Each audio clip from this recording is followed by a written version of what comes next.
Hello out there. We're on the air. It is a curling morning in Oakland.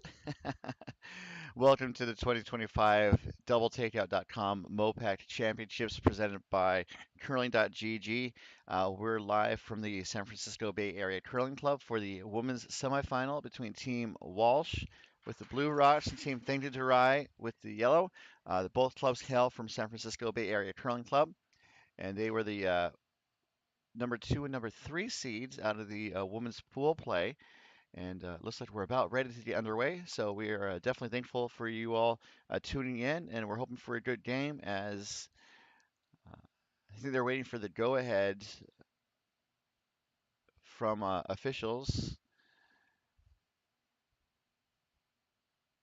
And so while they do that, let's kind of let you guys know what is happening this morning as part of Championship Sunday. We have three games on the ice. We have one women's semifinal, the champion of which will face Team Aubrey of Coyotes in the women's championship game coming up at about 1:30. And then on sheets 3 and 4, we have two men's games, and well, I'll let you know what those are in just a moment as we see Amy Verway Cohen get set for the opening rock of the first end of the women's semifinal, and away we go.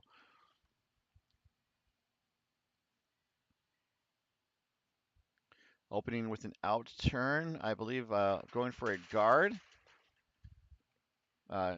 Ooh, they thought it might have been a little light and they went off, I believe, and then they jumped on it. And it's going to get over the line and be a snoop guard, as I like to call it, just because it's so high. I still enjoy that reference. We're seeing the lead for Team Walsh. That's Kim Chapin.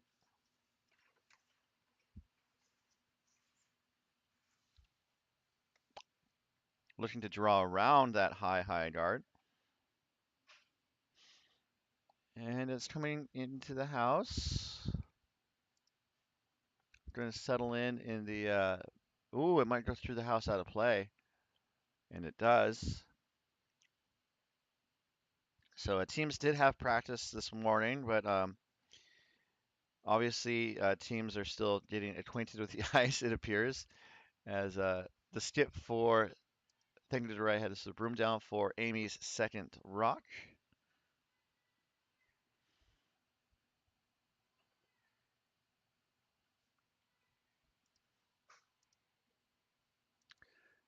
Calling hard for sweep.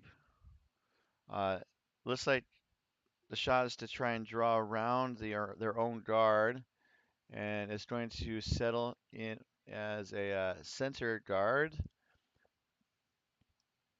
Looking at the overhead, it looks like it might be on the line, and it looks like Sarah Walsh is opting to ignore that for now and will try to draw the other side with Amy's second stone.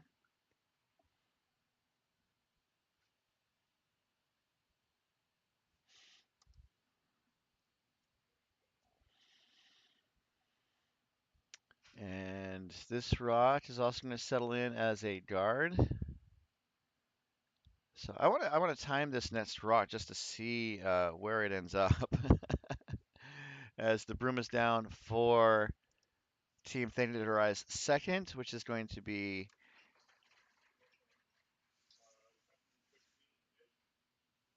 Kate Garfinkel. No, that's not it. Her.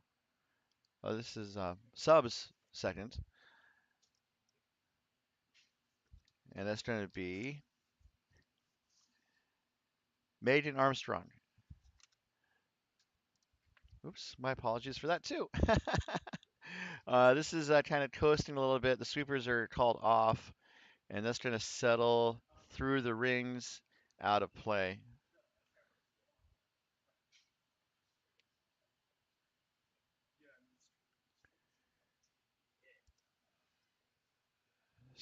So the broom is down, looking for the hit now. This is going to be Kate Garfinkel for Team Walsh. And this is going to be a takeout, given that the five rock rule is over and guards can be cleared. Looking for a bit of a roll, but just a nose hit. The takeout is accomplished.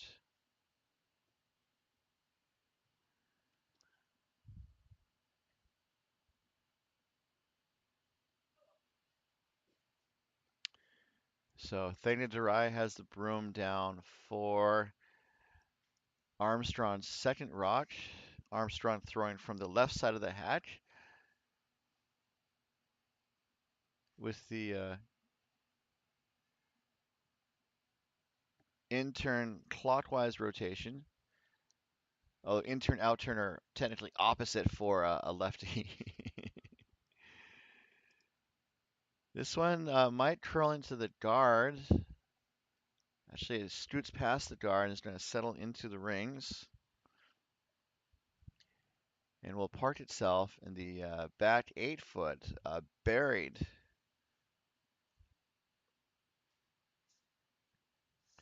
So a good response from Megan Armstrong after throwing through the rings uh, in error with her first shots. We see Garfinkel get set for her second stone.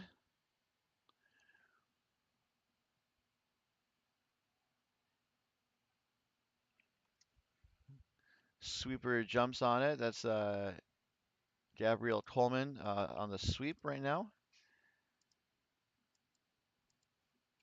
This is going to tap the guard, and it's going to tap the guard into the rings, out of play. Opens up the middle.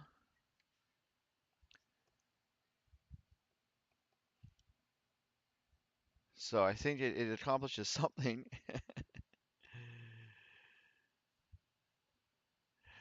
As we see Claire Blasky with her first stone of this game. I think putting up a front stone or top of the house. They're trying to curl it. I think Subs was worried about it wrecking on the blue, and it's going to chip the blue and roll towards the center. Not too much towards the center, though.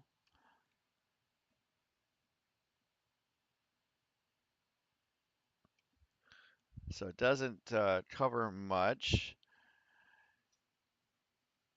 And we very quickly see the third for Team Walsh. That is Gabrielle Coleman. Looking for clearing the shot stone in the house, and I'm pretty sure he wants to stick around because who wouldn't?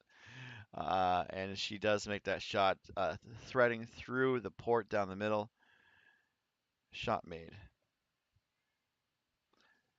So Subs is asking for a hatchway to kind of trade the hit back and forth for Claire's second stone. Claire is also throwing left-handed. And usually there's not too much of a difference in which side of the hat you throw on, just kind of based on how your physical inclination is towards. Um, but there can be some slight differences that might we might see over the game. Working to sweep to push it over. It's past the guard. Now it's trying to chip the blue out, and then the shooter will also roll away. So again, a good adjustment for Blasky. And the broom is down for a draw for Coleman's second stone.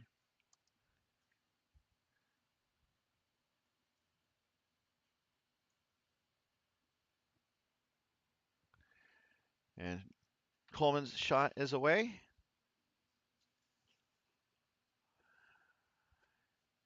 And looking to draw through the ports.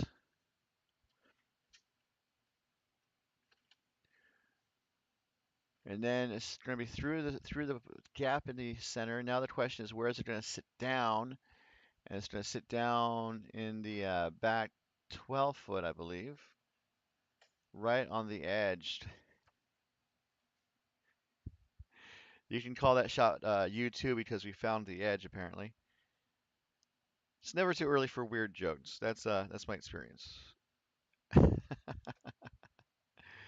So with Walsh holding the hammer and Thangadurai, not going last, it looks like I think she's going to try and draw on top of that blue and reduce the scoring area and be shot and try to start to put pressure on Walsh for the skip stones as we're about to see here in the opening end. This is Subastika Thangadurai, also known as Subs, so you will hear me refer to her as Subs throughout the broadcast.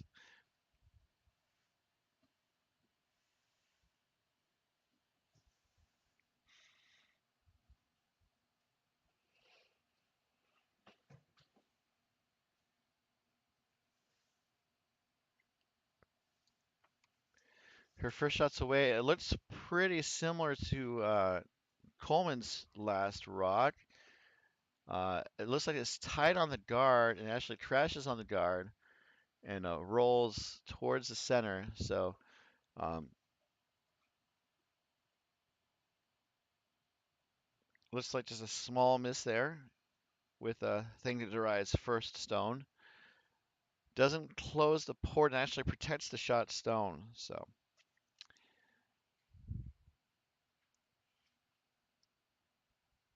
just a tough way to miss that shot.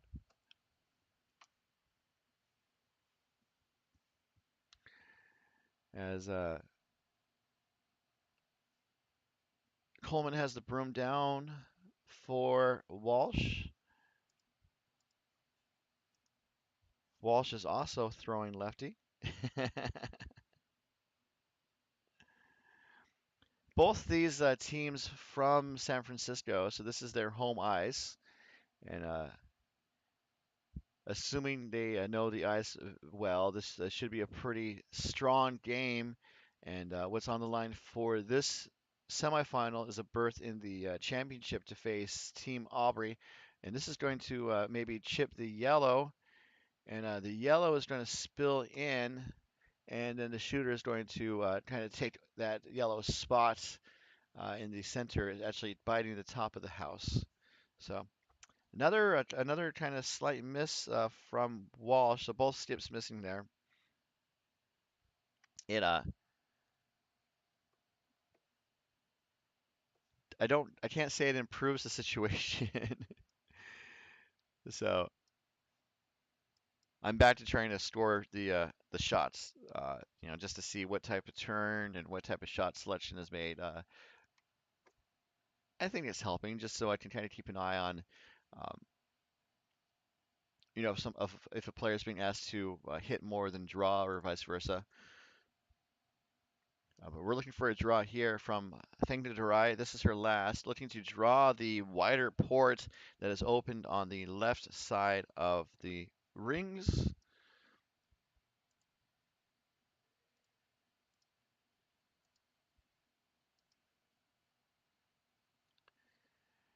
And this looks like it's going to sit down in the back 8 foot.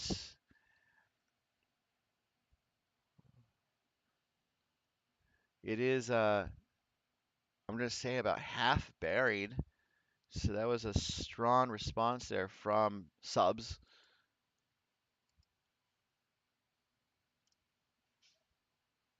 As we look at the head-on view, it looks maybe about 40% buried. Uh, but it's not going to be a easy takeout. There's going to be a risk of a jam that Walsh is going to have to be careful for.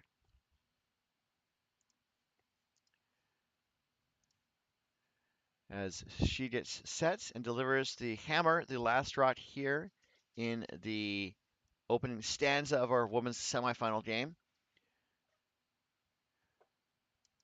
Garfinkel and Chapin are just cleaning it. Now Chapin digs in. It's going to be through the port easily, and it looks like it's going to chip the yellow, but where does the yellow end up? It ends up on that blue in the back, and turns out to be a steal of two for Thangadurai.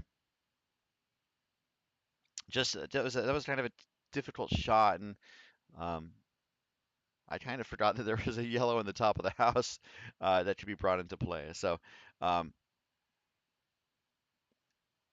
interesting opening acts. I hope you are all enjoying the game as Team Thangadurai opens up a 2-0 lead after stealing the first end.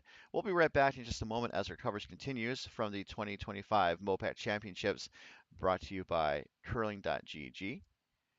And coverage of our tournament is being brought to you by doubletakeout.com. Fans of the top men's and women's teams from around the world can visit curlingtakeout.com to see how their team ranks against others using a custom ranking system developed by proprietor Ken Pomeroy and updated throughout the season at doubletakeout.com, and by curling.gg. For skips and curlers who love a good game, curling.gg is your ultimate practice tool. Free, easy, and all about strategy. Visit curling.gg to test your skills. Right, meow. And by Endgame Curling. Open tab on Endgame Curling. No. Elevate your game. Unlock the next level with Endgame's leading edge curling brooms and accessories. Endgamecurling.com. So very quickly we see Amy uh, drawing into the rings with her second shots with the outturn draw.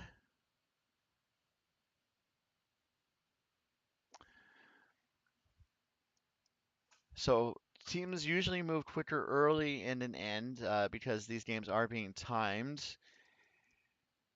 and that helps kind of save some precious seconds for later in the end when you might need to talk more about strategy. And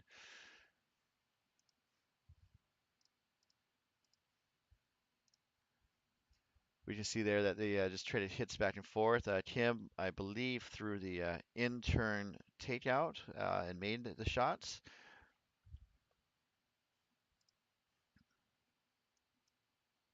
So you can see Amy right there is ready to go right away with the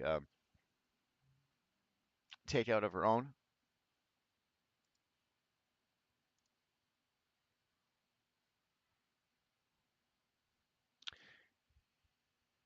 That was the outturn, and it just kisses the blue in the rings. And is a miss there. And it looks like Walsh has the broom to put up a corner guard on the opposite side of where the current Walsh blue is in the rings. Outturn draw for a guard. And actually, that's going to slip into the ring. So actually, that was probably the call. I mean, the corner guard could be useful, but that's going to settle in the back of the rings and sit on the edge of the 12-foot. So still not bad. Second shot. And so Thangadurai is going to ask Megan to bop out the blue down the middle with the counterclockwise release there. Sweepers are called on it early. Oh, and this is kind of taking off on them. And grab your smartphone because that was a flash, unfortunately. So coverage of this end is being brought to you by doubletakeout.com. So it looks like Walsh has the broom down for another draw from Garfinkel. This is going to be lighter than the last stone from Team Walsh, but I think it's still going to end up in the house.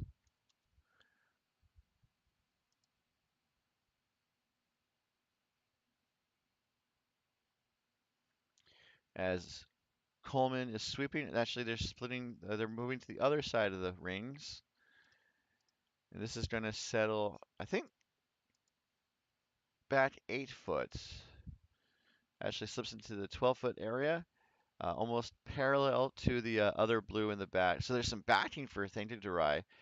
if she needs to start drawing to the back, but she's not going to because she needs to take out that shot stone. As we see Armstrong get set for another crack at the takeout.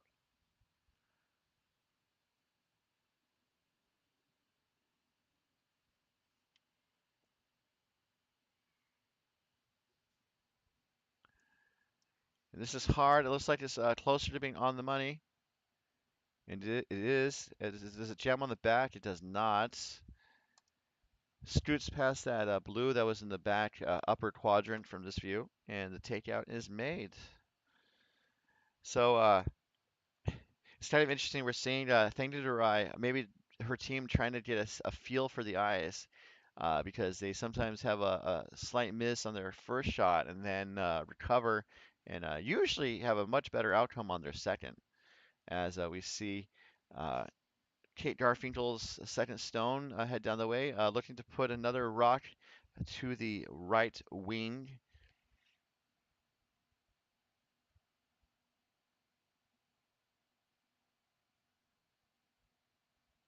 This is looking pretty good. A lighter than Garfinkel's first.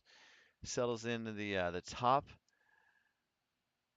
of the rings. Looks to be shot, and Thangadurai puts the broom on it for Claire Blasty's first.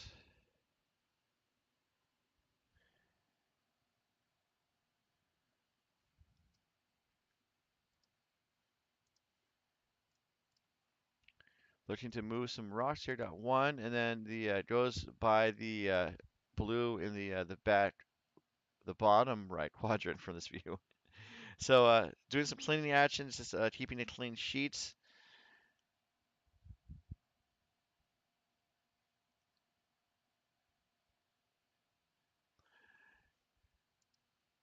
As Gabrielle Coleman gets set, looking to, I believe, put back up that front stone that Blasty cleared.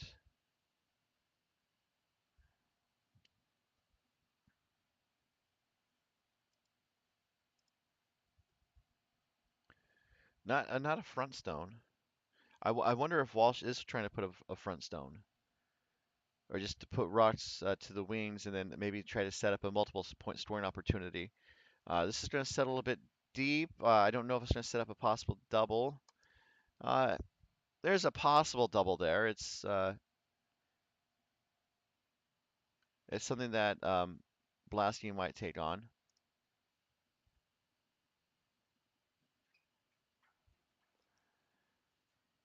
As Claire's shot is away.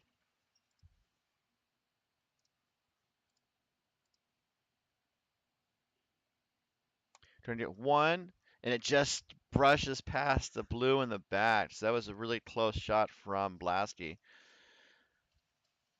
Does clear one, but that does leave two Walsh Blues in the rings.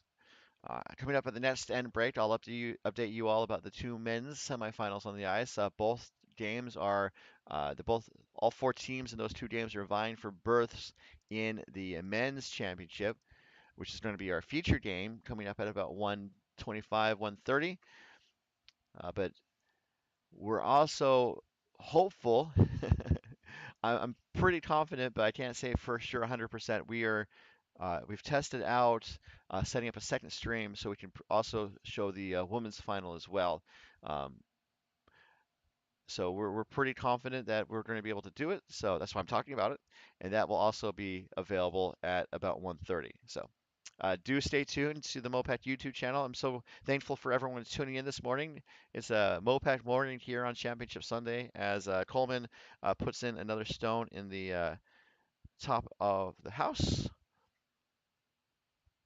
and we are to skip stones. And so it looks like um, Armstrong is holding the broom. I think they're going to try the double again. At the very least, clear one of these Walsh Blues, but it's definitely setting up to be a possible multi-point score for Walsh. As Subs' delivery is away.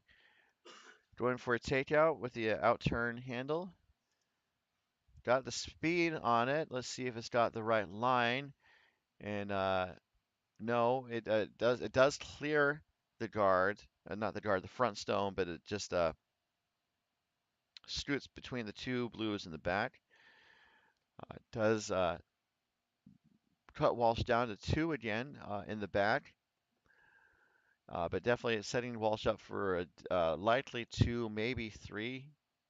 If something goes horribly wrong, maybe four, or horribly right if you're depending on whose team you're rooting for.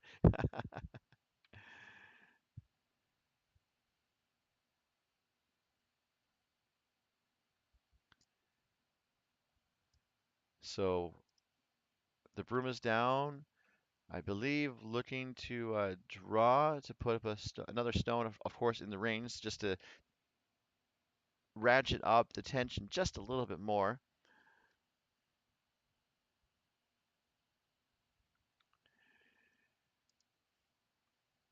And a very similar draw to what Walsh was asking for from Coleman and Garfinkel, looking to draw to the front of the house over the shot stone. That blue is shot stone, and Thangadurai is going to take on that shot stone again. A different angle though. I think maybe hoping for maybe a hit and a roll across the house, perhaps.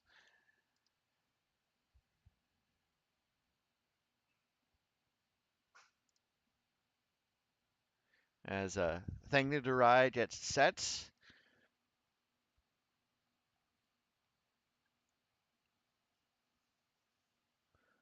And facing three without the hammer, this is Subs' last here in the second end.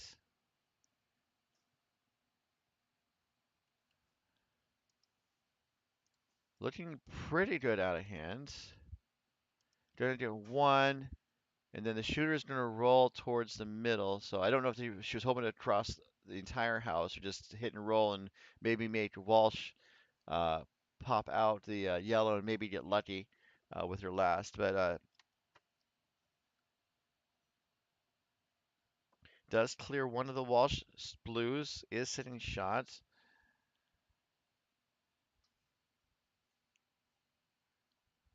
I think that also underscores kind of the advantage of being able to make double takeouts. And not saying that those double takeouts were gimmies, but if you were able to make those double takeouts, it would definitely clear some of the Walsh stones that have built up in the rings. And for Walsh's advantage, she was able to build that wall up in the back.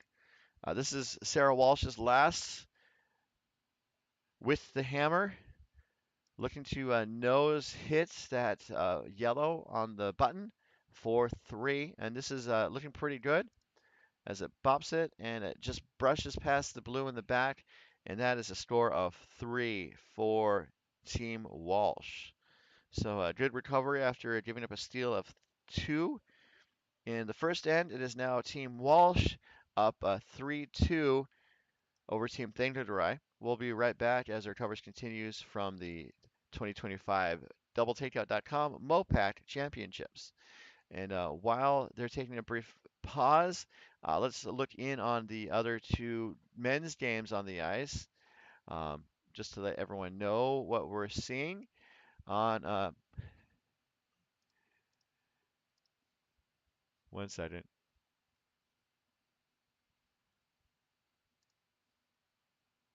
On sheet three, we can see a game between Team Leclerc playing with the Redstones, taking on Team Tate with the Yellowstones. Looks like they just finished their second end, and they're going to post a score, I hope. Both these teams are from Coyotes, and that was just a single. So both teams were forced in their respective ends with the hammer. And looks like Leclerc's going to have the hammer again at the start of the third end. And then shifting over to sheet number four, we can see that they are also about to start the third end, and it has been all Team Campbell so far. opening with steals of one in both the first and second end. They're taking on Team McBride from OC Curling. Team Campbell hails from the Coyotes Curling Club of Tempe, Arizona. So we have three of the four men's teams are from Coyotes. So we're definitely going to see at least one Coyotes team in the final, maybe two. Um, and then Team Campbell and Team LeClaire went through their respective pool plays undefeated. So what's on the line for the men's team is a berth in the championship coming up at about 1:30. And with that business taken care of, let's resume our look at the feature game as we see that Team Walsh has drawn into the rings of their first stone, and Thangadurai asked Verway Cohen to uh, put up a guard. Let's see if it's in the rings. And that is a tight corner guard. So it looks like that shot was made from Amy. And we are going to see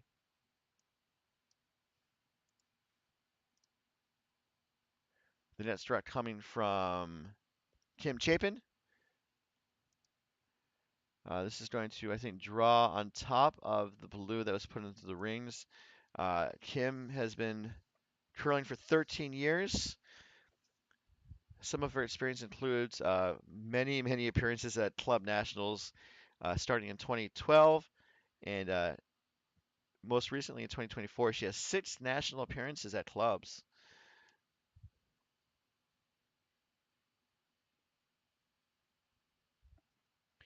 And we'll have some more biographical information as we continue with the broadcast.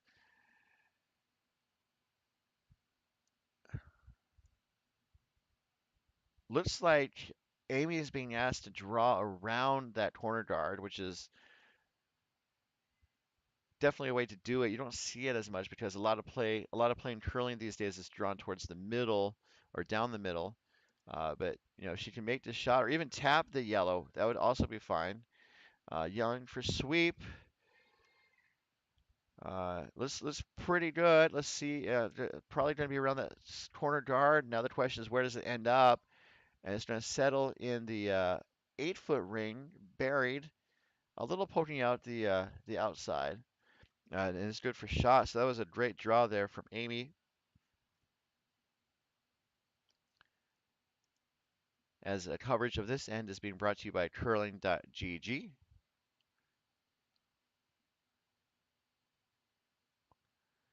So the guard cannot be removed from play until after this shot. So that's obviously I think a factor in Walsh's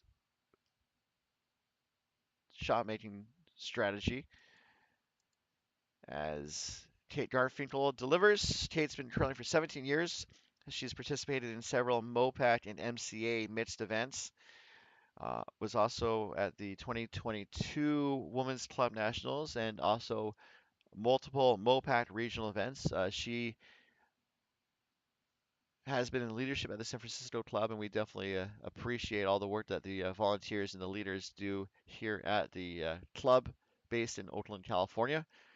This shot ends up kind of ticking the guard and rolling to the back 8 foot. We can see that it is not shot, but it does put another blue Walsh stone into the rings. And so with that, Subs is looking for a takedown now from Megan.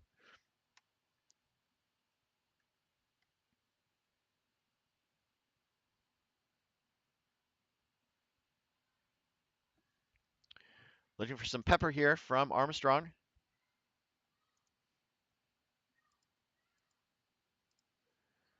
Calling for some curl.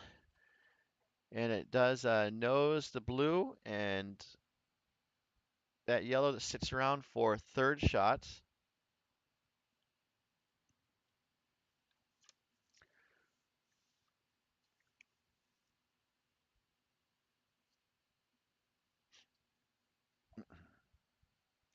So Walsh has the broom down to take out that yellow stone.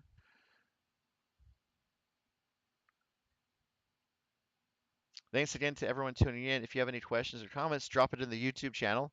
Uh, it's not MoPac After Dark where we kind of get a little loose, but we're hopefully going to have a good game on our hands as the shot is made and the shooter's going to roll to the wing.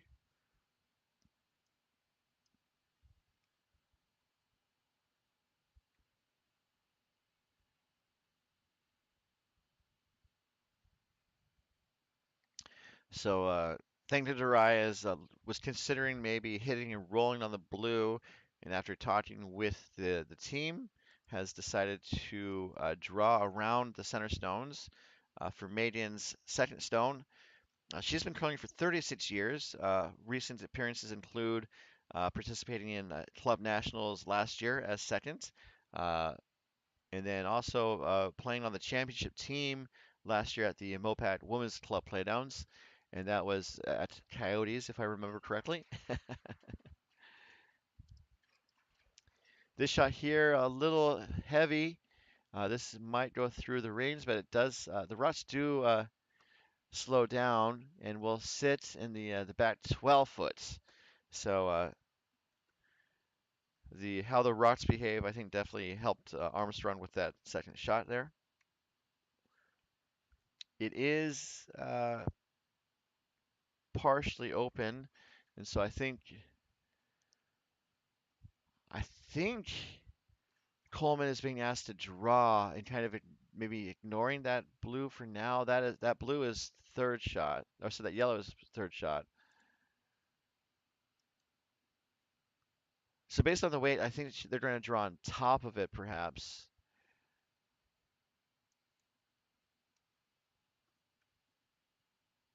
or in front. They could draw right to it if they wanted to, but they don't need to.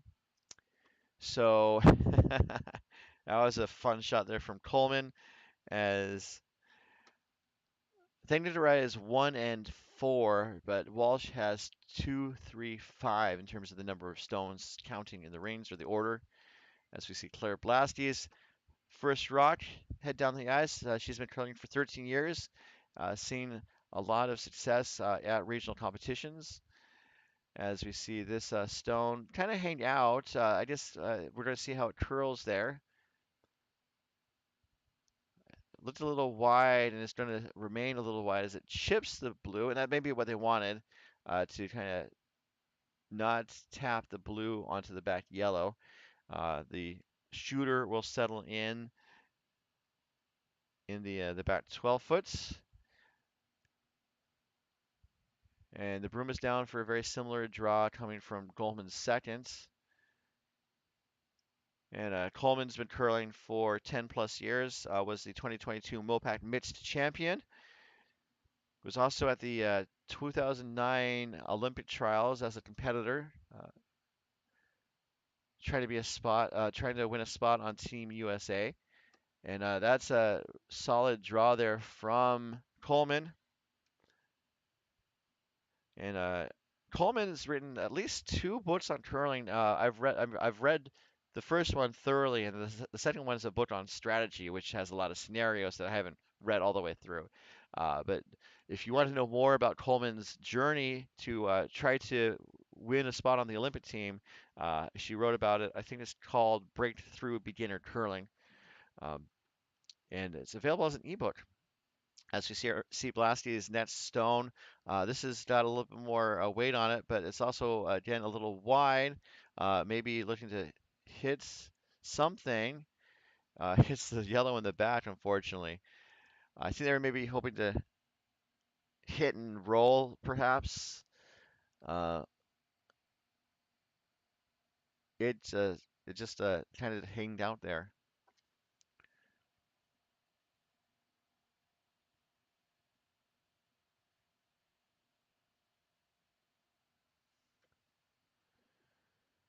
So we are to the last. No, we're to Stipstones. Um, so all the teams finished their second end, so we are all the games are in their third end. And just to recap the scoring again on our feature sheet, we have Team Walsh up 3-2 over Team Thangadurai. On sheet C, the first semifinal between Team LeClaire and Team Tate. They're both tied after two. Both teams were forced with the hammer to a single point. And then on sheet D, the second men's semifinal, Team Campbell with the hammer. Uh, Team Campbell, I don't know. The scoreboard in the ice house says McBride had the hammer. Um, but Campbell scored singles in the first two ends to go up 2-0 over Team McBride. Campbell is a Coyotes rink, and McBride hails from OC Curling. That first shot from Walsh looks like it ended up as looks like it hit the yellow back.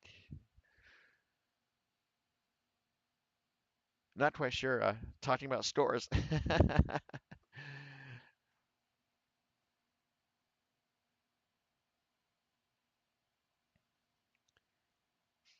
So it looks like Maiden has the broom down for a hit and roll and in off to kind of take out one of the Walsh stones and redirect toward the center of the house. Kind of needing some tricky shots, although the draw is still available to kind of reduce the scoring if it's needed. I don't know if subs would be able to totally remove the blue stone. But here's the in-off attempt from Thangadurai.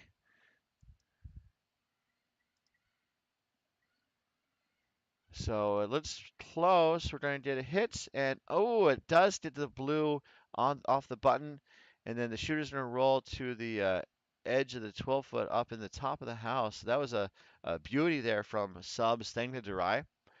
Um, that was a double takeout brought to you by doubletakeout.com. So now subs is sitting a single point, but Walsh has the second and third rocks if the end were to conclude right now. Right now, I was almost going to say right meow. um, so it looks like Walsh is going to draw. Um, there's some backing, but I think just maybe try to close the draw path. So put the stone in the top 8 foot, maybe biting. I think top 8 foot. I think Walsh should be okay giving up a single point here if she could. Sarah's been curling for 17 years, appearances at 6 club national championships, beginning in 2012 and concluding just last year. So a lot of experience, including some international experience that I'll recap. This is tight to the guard and crashes on the guard and rolls wide, opening up a port for Thangadurai. Um, and so it looks like the shot is going to be a draw for, I say a draw for two, but they're also maybe looking at hitting that blue in the back 8 foot. They were asking, I think Claire, how much she could see from the hack, and kind of abandoned that approach and is opting to draw, which I would tend to agree. They're sitting one. Um, I guess they were maybe considering a hit and roll. I don't think they would get past the guard. I think that was the issue there. If they could try to double those blues out, they could store 3 or 4, and I think that's why they at least took a look at it. But this is going to be a draw for two.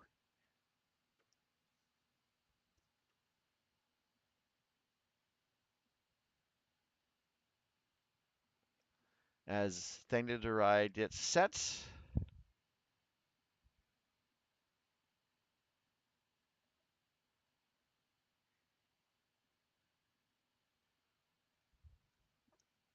But this draw is really was really a development of Thangadurai really being able to do that in off double takeout. And here it looks pretty good as the sweepers are off. And the stone is going to sail into the back of the house. Now the question is how far it goes, and it stops just past the 4-foot ring. Good for two by Thangadurai to retake the leads. Back and forth we go. The score is currently 4-2 in favor of subs. We're going to take another pause in the action. We'll be right back as our coverage continues from the 2025 MoPac Championships presented by Curling.gg.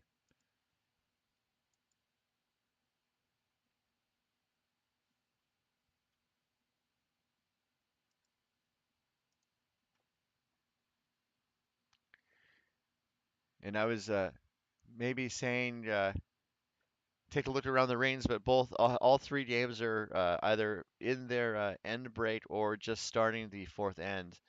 Um, so as Amy gets set, let's maybe do pop into the around the rings just for about a minute.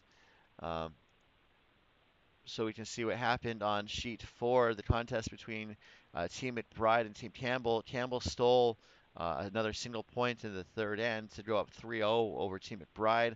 McBride has been holding that hammer for three ends, and I would think that he would want to get rid of it. Um,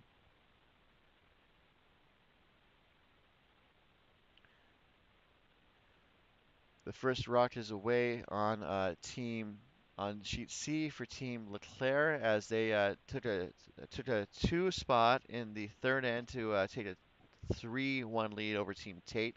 Both teams hailing from Coyotes. And then we're about the first shot is away on our feature sheet between teams Thangadurai and Walsh. And we'll turn our attention back to that game as Amy Verway Cohen puts up a center line guard. And that guard cannot be ticked off that line by the opposing team until after the fifth rock at the end.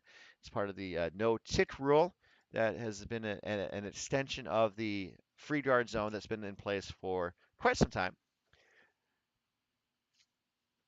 As we see Kim's first rock head down the ice. I think looking to draw around that guard that was put up. And I'm sorry I didn't update the scoreboard. I'm going to do that right now.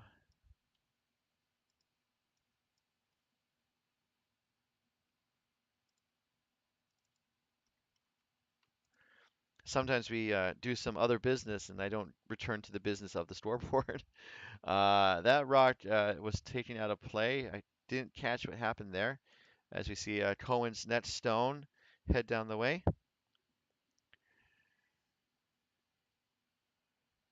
Amy has been curling for 6 years.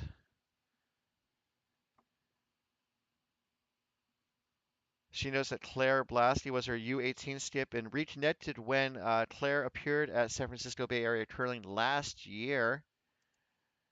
As this rock will settle in the back 8 foot, partially covered.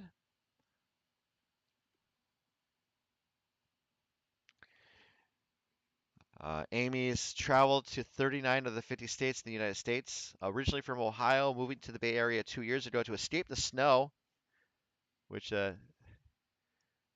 you definitely hear that a lot. As we see Kim's next rock looking to draw, but this looks like it's on the, oh, it's past the guard. And so it's going to draw on top of the yellow in the back, tap it back, out of play. So that was a good tap back takeout from Chapin. A good response for her first shot.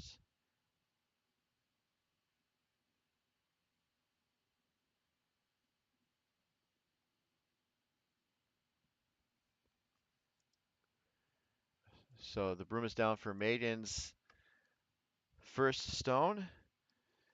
Maiden has some Canadian experience on her list in addition to being at U.S. Nationals multiple times. She was an Alberta Traveler. She's been to the Alberta Travelers Championship 3 times. That was the Canadian equivalent of club Playdowns, although for the entire province of Alberta. That was a good drawdown by Armstrong to sit shots buried and in front of the blue stone. So now with the free guard zone over, Walsh is asking Kate to take out the guard.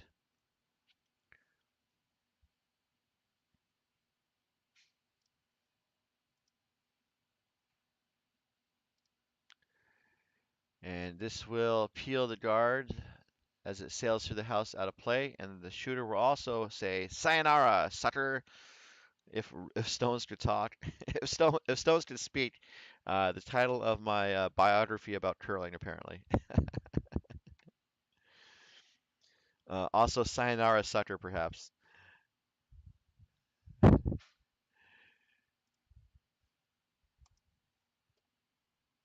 Megan is set for her second stone as coverage of this end is being brought to you by Endgame Curling.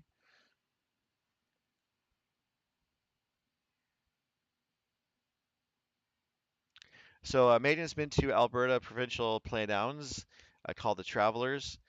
She was also a club champion at the Glencoe Curling Club in Calgary for 3 times for the women and 1 time for mixed.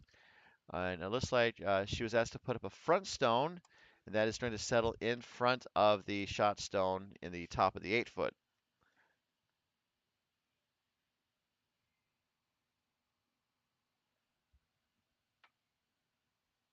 So Walsh has the broom down for a takeout for Garfinkel's second. Coleman is cleaning. Uh, Cleaning the ice can be important because debris can get on the ice.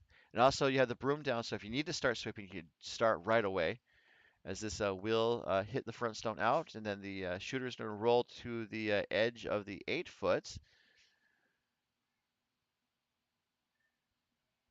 And so it looks like Thangadurai is looking at hitting and rolling with the shot here.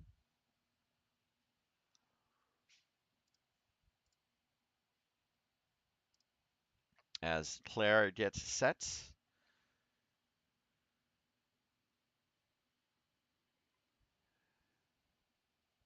Going for the counterclockwise rotation in terms of the release. Looking to hit and roll. This is about a little wide, well, at least it looks like it from this view. And it is, ooh, disaster. Blasty hits Thangadurai's own, hits back on the shot stone from Thangadurai and clears them both. So, unfortunate miss there from Claire.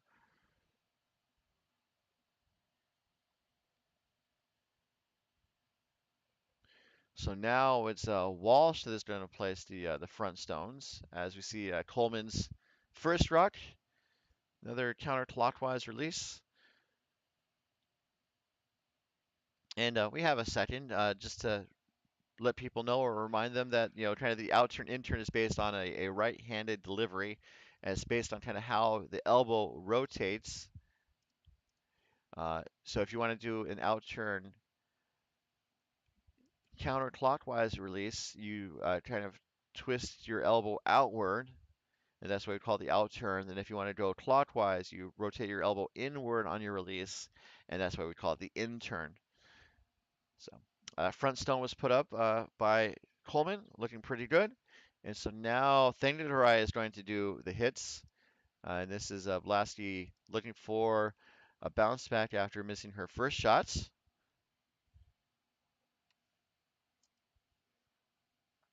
This is looking better. It's going to get one, and that's all. And then the shooter is going to roll through the house out of play. So there is a possibility of running that top blue into the pile and just kind of opening things up. But it does clear at least one of the stones. Walsh is sitting two. Pretty open house. As Coleman is going to put up that front stone again, similar shot to her first.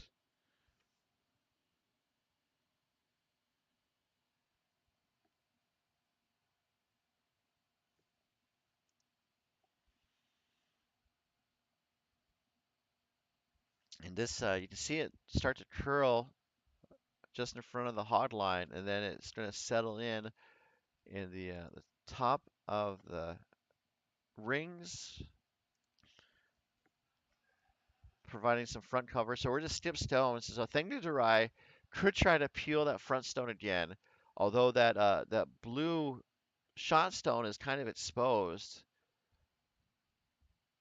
So In terms of Coleman's last shot, it wasn't fully covering the shot stone, so maybe you can argue is just a slight miss, but still very good.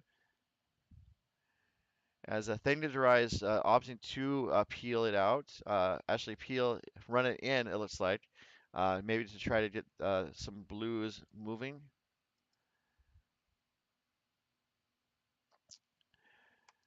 Subs thing to Durai has been curling for 13 years. Has been to the Women's National Championships at least twice in the last 2 years.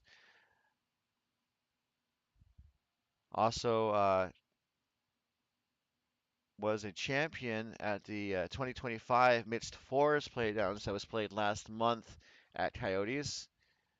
And this shot is looking pretty good, and it does run the front blue onto the pile and gets two blues to go away. And that is a double takeout brought to you by doubletakeout.com. And you can see there that's the power of being able to make double takeouts because Walsh was sitting three, and obviously just doing math, minus two, they're sitting one. So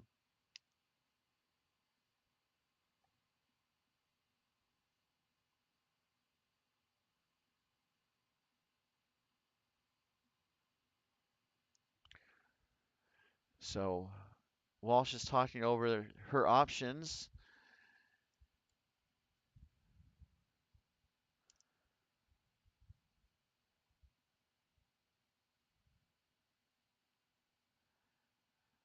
and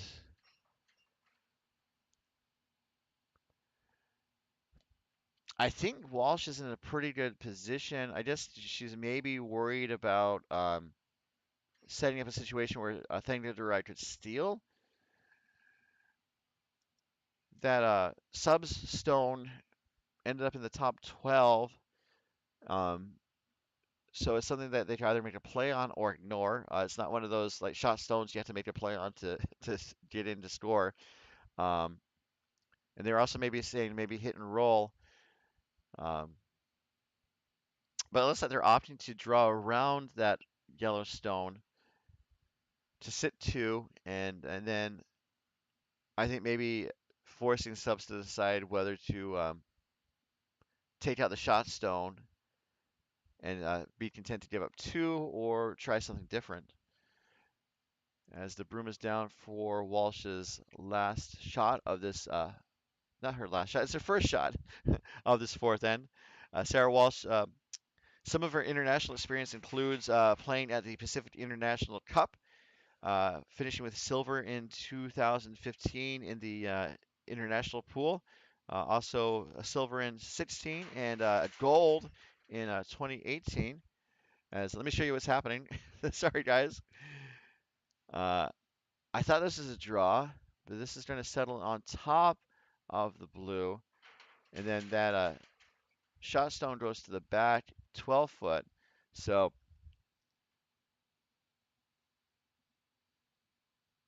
so it definitely makes the calculus a little easier for Thangadurai as she is looking to pop out the shot stone and maybe get a double, and then force Walsh to make a tricky shot. So you can see there's clocks in the background. Teams have 30 minutes of thinking time to play 8 ends. So we're right next to our halftime break of about 5 minutes. So they both have more than half of their time remaining. So they seem to be in a good position in terms of timing. As we see, Thangadurai's last shot without the hammer, making its way down the ice. Looking for getting rid of at least one of the blues, maybe two. And it's just going to be one blue, and then the shooter is going to roll wide out of the house. So, uh, not a bad outcome for Thangadurai. It does clear one of the blues, but now it makes the math easier for Walsh because all Walsh has to do is throw a draw very similar to her first for a second point. And I think that's why they very quickly had the broom down, and Walsh is in the hat. Um, She has even more international experience. She was at the World Masters Games in 2020 and 2024, and then she was also at the Torneo Ice Brasil de Curling mixed doubles event and winning gold in 2022.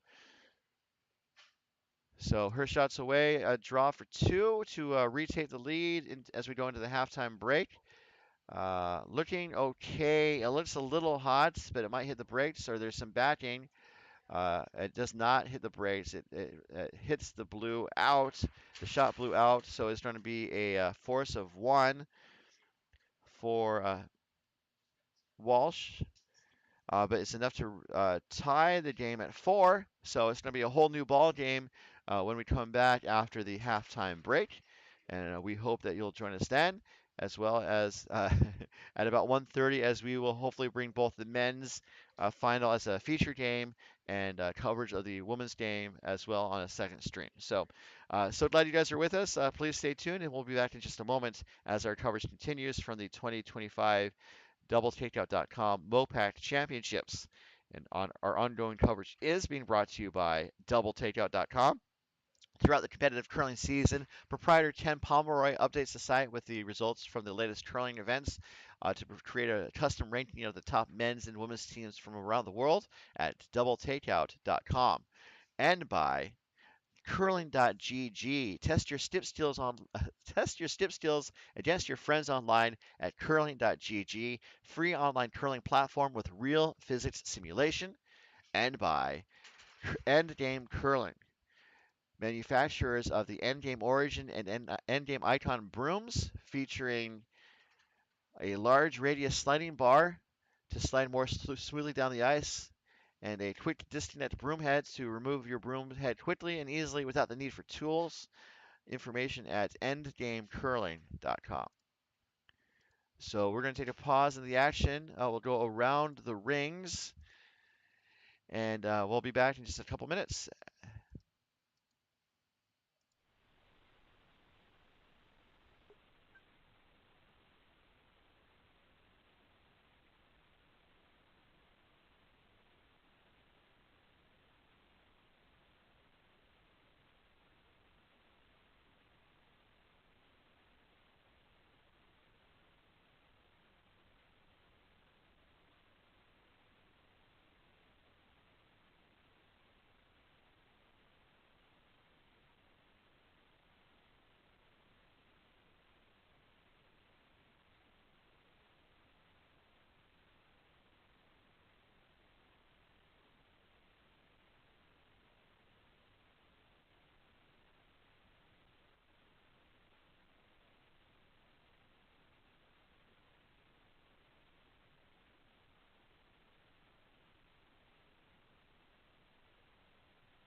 And we are back to the 2025 MoPac Championships presented by curling.gg.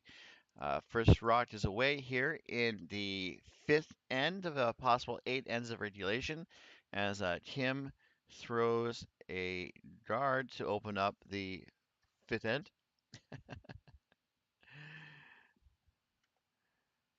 So through four ends, Kim's thrown almost entirely draws or guards, and only one takeout in the second end that she made. Um, as we see Amy with her first stone, I think looking to draw around that center guard with the in-turn rotation. And looking for a good finish here because it's a little wide on the opening here. And that's going to finish fairly nicely. It is accessible, though, by Team Walsh. And that is what Chapin is being asked to do. Chapin's also been to the Pacific International Cup. I think may have been on Walsh's team, just based on their record, as the takeout is successfully made.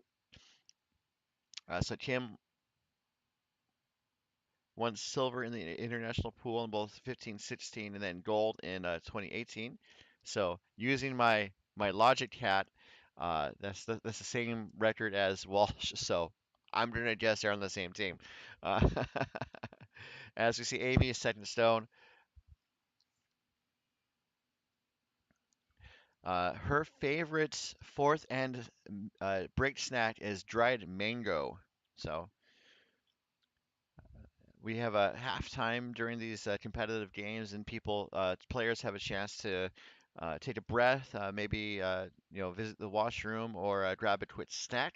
And it's kind of fun to hear what their snacks might be as Amy made that shot to clear the rock in play in the rings.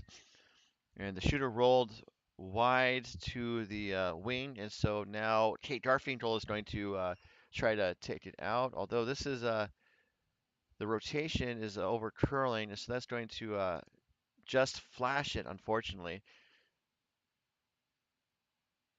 Kind of tricky sometimes with the rotation that you choose, and I just was it was inside then. Um, so the broom is down for Team Thangadurai, looking for Megan Armstrong to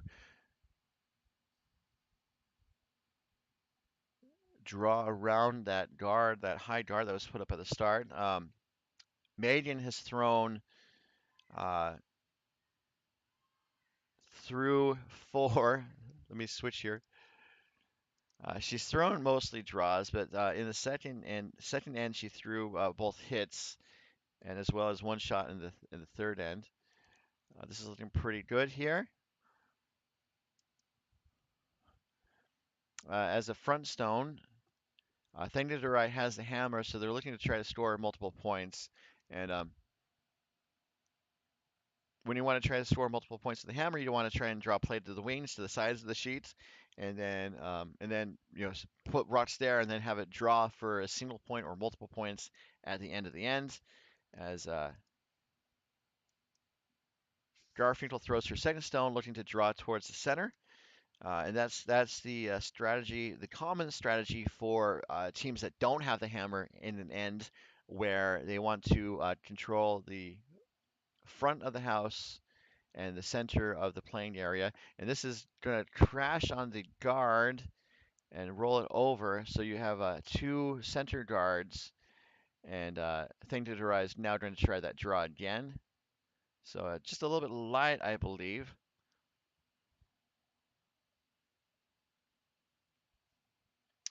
As Armstrong gets set, she has thrown mostly out turns.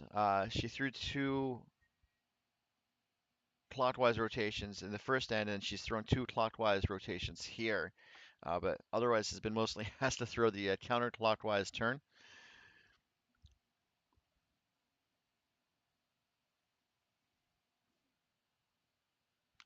And this is looking pretty good. It's not going to come back to the center.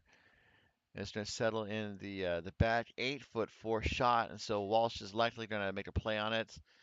Maybe hit. Oh, she's going to draw. It appears. I just there's backing for Walsh, so that would make sense.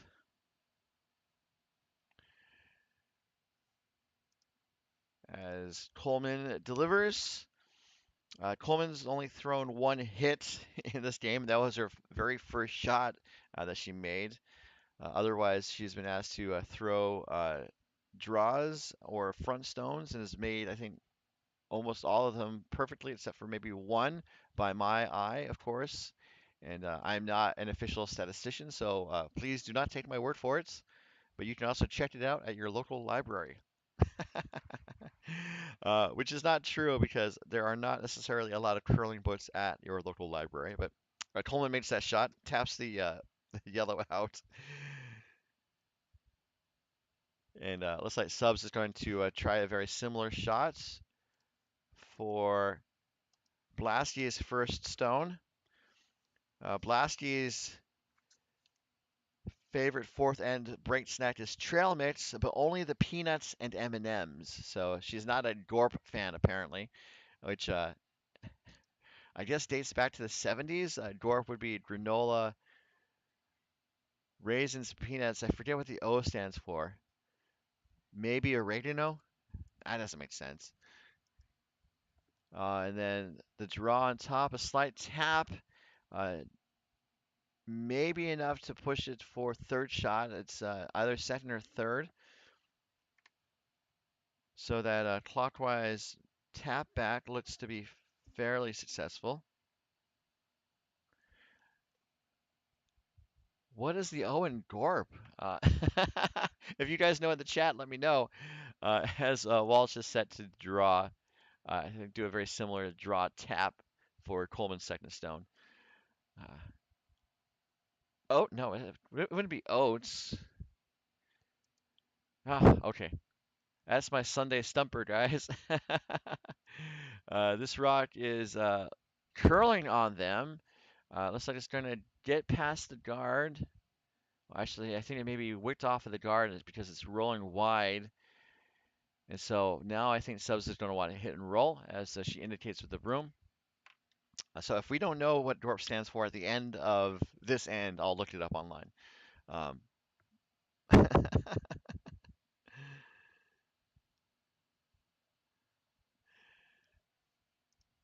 as Blasky's second stone is headed down the way. Blasky is a PhD student at Stanford in Earth and Planetary Sciences and spends her Sundays at the club working with junior players. And this shot's going to hit and doesn't roll. Actually, I think it jams on the blue and the yellow in the back. As we look at the overhead, the shot yellow is now in the back 12 foot, and then the stone that Blasky threw appears to be a shot stone.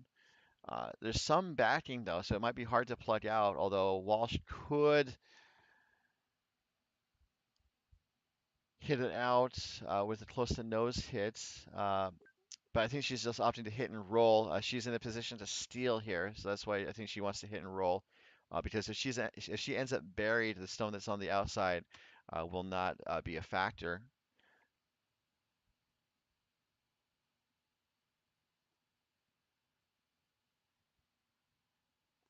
So Thangadurai is sitting definitely one.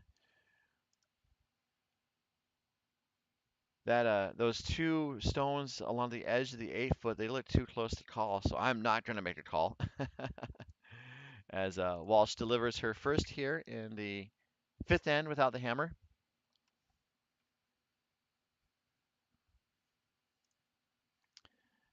Looking for a, I thought a hit and roll, but this is curling. Uh, And so I guess they opted to draw. And this is going to sit down in the back of the rings in the back 12 foot. So so for Thangadurai, they're looking up at the top of the 4 foot as Megan is vicing for Team Thangadurai. So they're looking to draw to the 4 foot so that Walsh doesn't have a draw to the button, and then Thangadurai would be sitting at least two, and then Walsh would have to try a shot to try to I think either steal or minimize the possible multiple point score. Um, Interesting setup this end as subs is set, and let's time this rock. Looking for a draw to the top 4 foot. I think you'd be looking for about 14 and a half seconds easily. I haven't timed the past 2 days, so not entirely sure of the weight as it is about 15.4. And this is looking okay as they sweep it to the top 12 foot, and that is going to be fourth shot.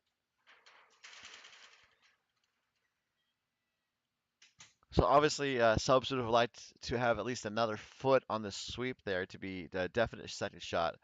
Uh, Also, the way the roster lined up, there's a potential double if Walsh wanted to take them on, but that could be disastrous. So just because of all the backing in the back of the rings. Um, so it looks like Walsh is opting to draw around, and not a bad call. The concern I think I would have is that we haven't been down this path since early in this end. So um,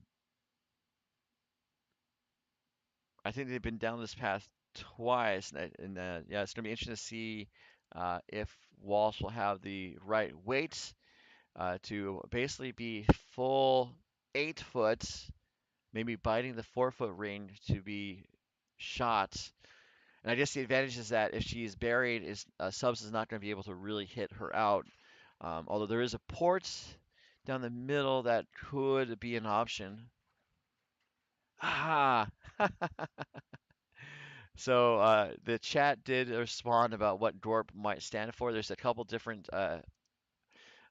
definitions for the acronym, so I'll let you guys know during the halftime, the end break, as she does touch the 4 foot for shots and is shot. So that was a great delivery there by Walsh. The team did trade some hand slaps, so she had that shot on the money. And so now Subs is thinking about what to do with her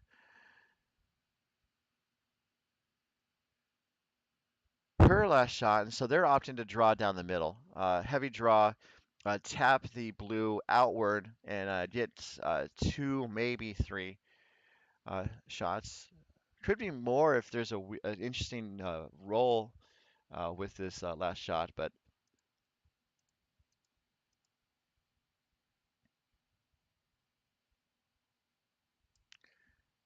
key shot here for Subs. Also, you consider the risk reward factor. That's something I've been talking about all weekend. Uh, Keith in the chat noted that it might be tough to navigate the port, but the reward is two or three, and then the risk is giving up a steal of one. As Claire jumped on sweeping, and now Amy's working to push it over. It's looking pretty close, and it just chips it to the edge of the 8 foot, and it looks like it's going to be good for two. They might need a measure.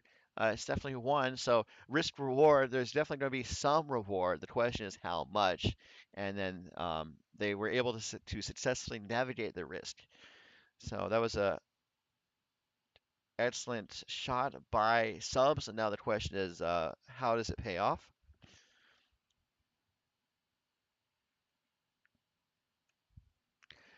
And They're removing some of the stones. They're clearing the stones that are not in consideration. They're taking a look, and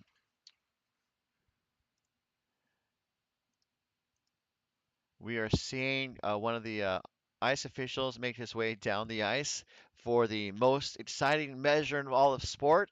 It is the curling measuring stick, pressure gauge that determines just based on how much pressure determines how much closer one rock is to the other to the center pin in the button of the house.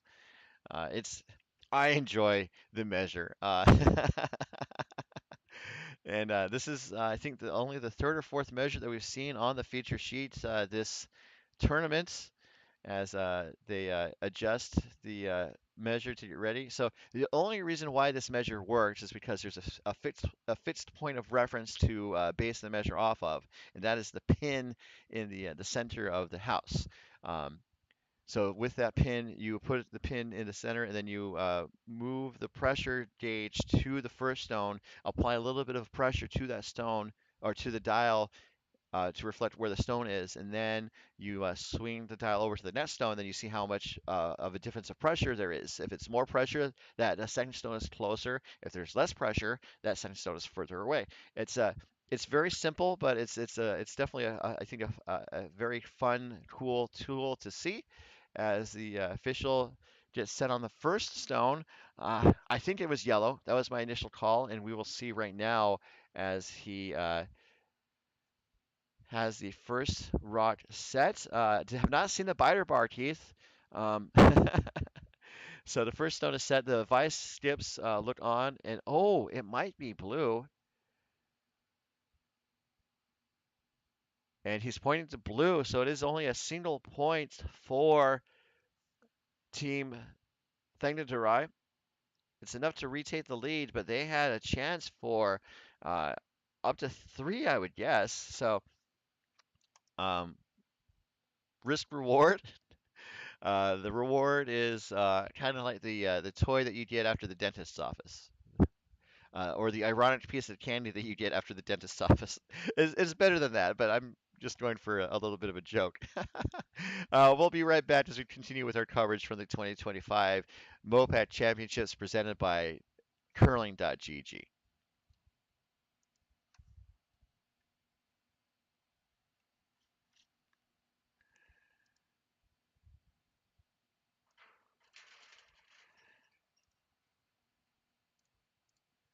So while they're getting set, let's go around the rings, update you all on the other games in progress, and then maybe jump in on a game if they're close to the end of an end, which they are all in the middle of their sixth end. So we'll just keep it here for now. Um, on sheet C, the contest between Team Leclerc and Team Tate. No score posted for the sixth end, so not quite sure who scored. Um,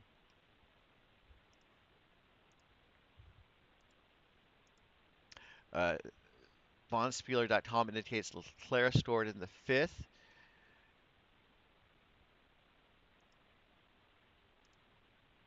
Oh, I can see it there. Okay, so Leclerc did score in the fifth. Apologies. To take a 1 point lead over Team Tate. Both teams are from Coyotes. On sheet four, we have the contest between Team McBride as the Blue Rods take on Team Campbell from with the Yellowstones, and Team McBride finally got a point with the hammer in the fourth end. It was just a single, and then Campbell with the hammer was forced to a single as well in the fifth end. So they are basically trading singles back and forth, and maybe seeing the adage being one to death live at on sheet four. So we'll keep you updated on the games. As on sheet two, it looks like Amy put up a drew into the rings with her first shot, and then Kim for Team Walsh put up a corner guard.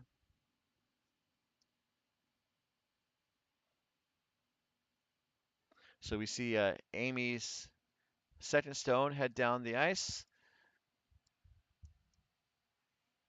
as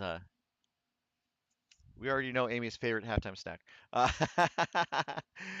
Some of her experience includes being at the GLCC U18 Playdowns uh, as lead, and then advancing to nationals for the U18 minors. So, and looks like Amy put up a guard that leaves the shot stone exposed. So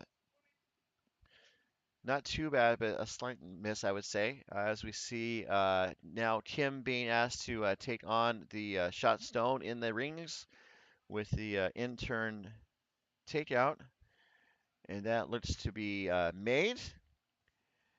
As coverage of this end is being brought to you by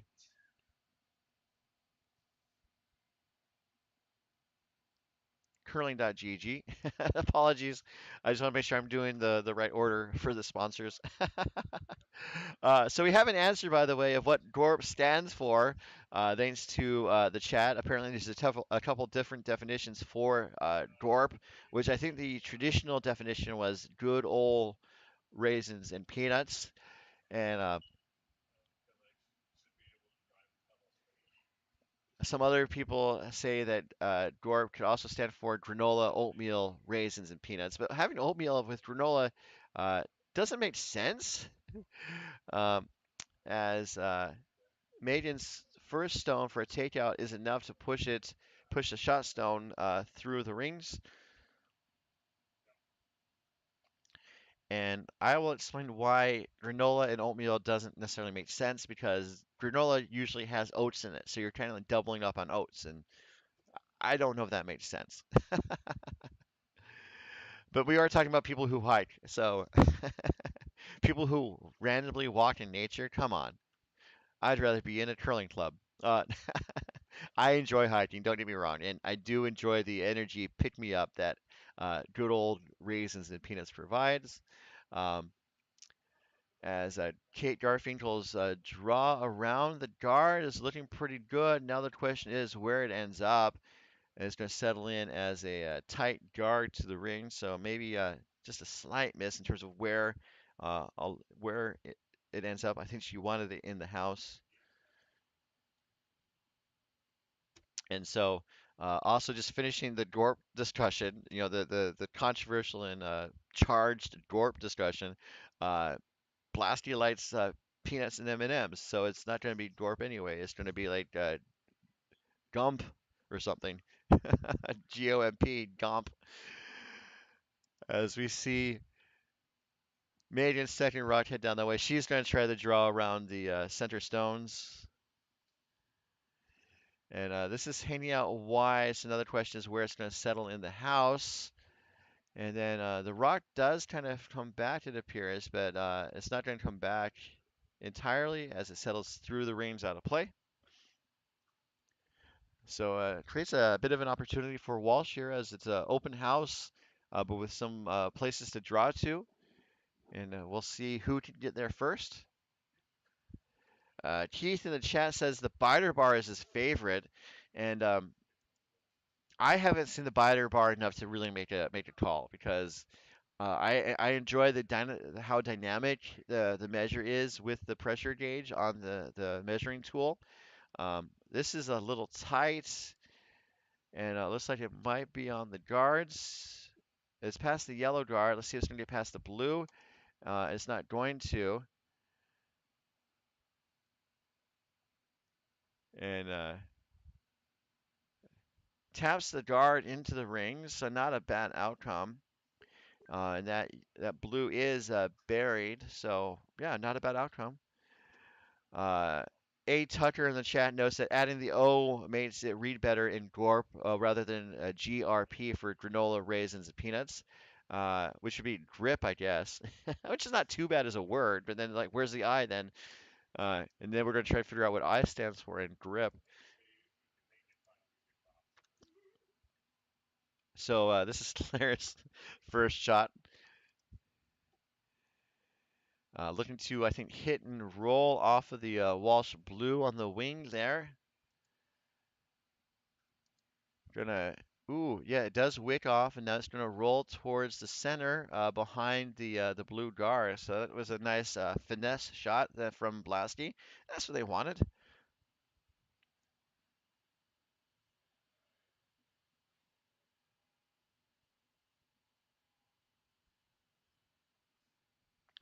As the room is down for a takeout for Gabrielle's first,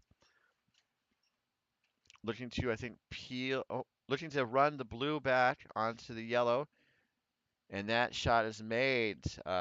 Loses the blue that was in front of the rings, but not a bad loss.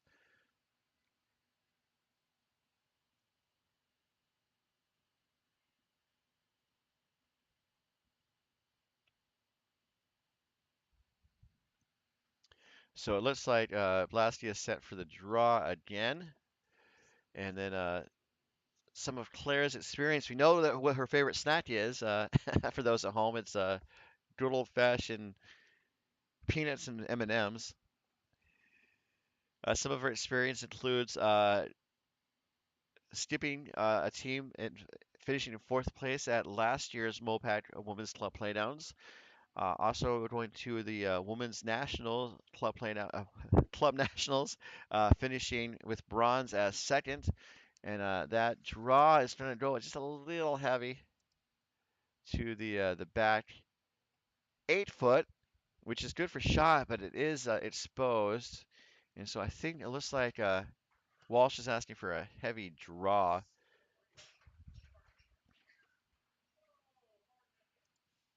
as Coleman delivers.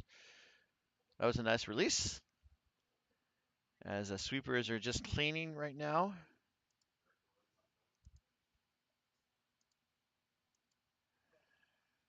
And looking pretty good. It looks like it's around the guard. The first guard is going to settle in undercover on the lid. So a great shot there from Coleman.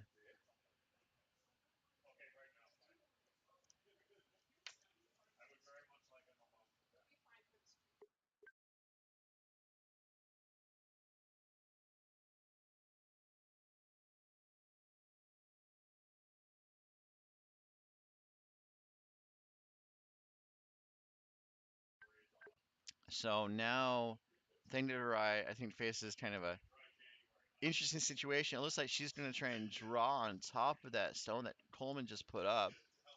And that seems to be maybe the best option. Draw on top, and narrow the scoring area. Maybe be content to force Walsh to one, which is obviously a great outcome.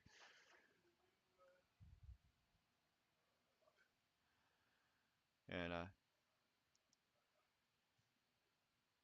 speaking of Gorp again, just going back to the Gorp conversation, having to use good old fashioned to get to Gorp is a bit silly.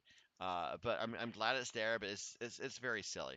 Because also you can't. I mean, I guess you could drink a good old fashioned, but I don't know if any hikers are on the trail mixing drinks on the trail. So, um, because like good old fashioned, comma raisins, comma peanuts. So,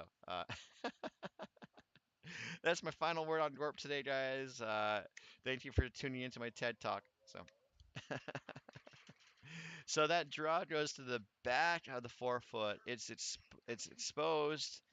There's some backing, and so Walsh could just put another stone. Hmm. She could draw on top of it and tap it. Um, I think that's what she wants. I think she wants to kind of tap and then roll wide, and then kind of subs would maybe try that shot again. It's a narrow scoring area, or maybe hit and roll under a little bit. Just some roll would be good. Um, because if it stays open, subs are going to try and I think roll a little closer to the center.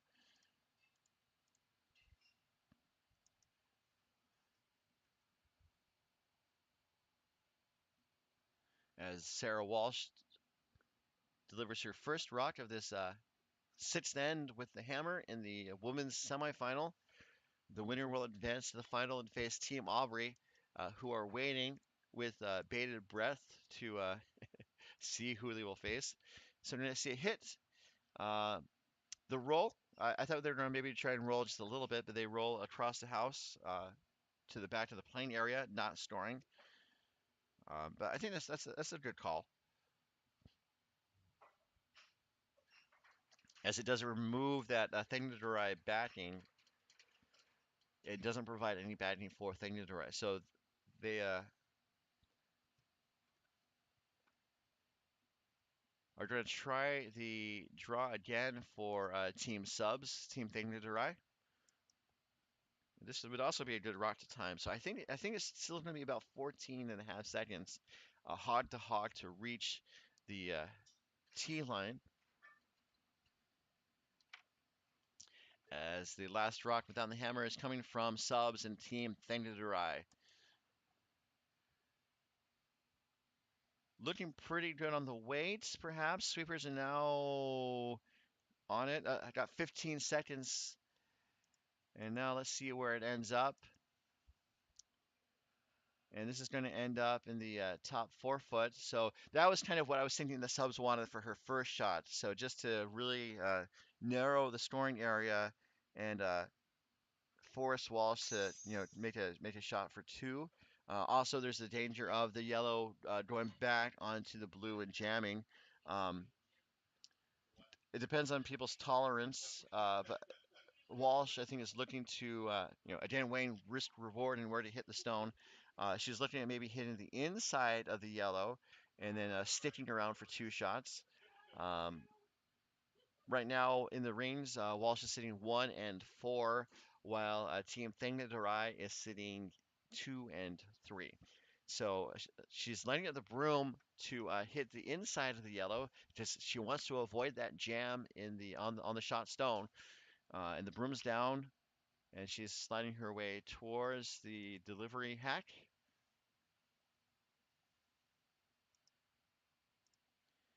And it's been a good game so far, guys. Team Thangadurai is holding a 1 point lead. Uh, right now, Walsh is sitting one, has a chance for two to retake the lead. So round and round we go. Where it stops, I don't know. Sarah Walsh's rock is coming. The hammer looks a little tight, and so now I think they're maybe, oh, it's over curling right out of hands. They're maybe trying to plan B to in off the blue, but it doesn't get there. So I wonder if she just kind of pushed it with her release. We say, when you're a right-handed curler, people like maybe dump the in turn, where they kind of maybe flinged it a little wide right. So if you're a left-handed curler, you'd probably maybe push it, push the other rotation. Um, so a single point for Team Walsh. So there's both teams are leaving points on the board, not like a huge end necessarily, one way or the other, but just like a point here, a point there, that adds up, just like raisins in Gorp. So we'll be right back as we continue with our coverage of the 2025 DoubleTakeout.com MoPac Championships, coming to you live from Oakland, California.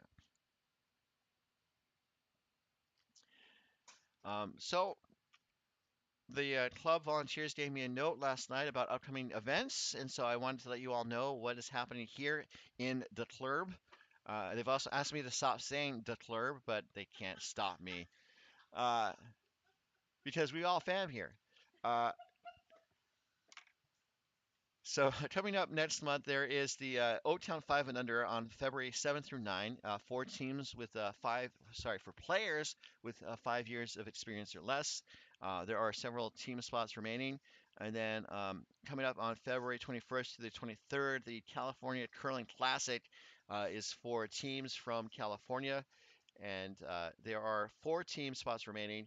And for that event, there's a 5 game guarantee. So you're going to definitely arguably get your money's worth.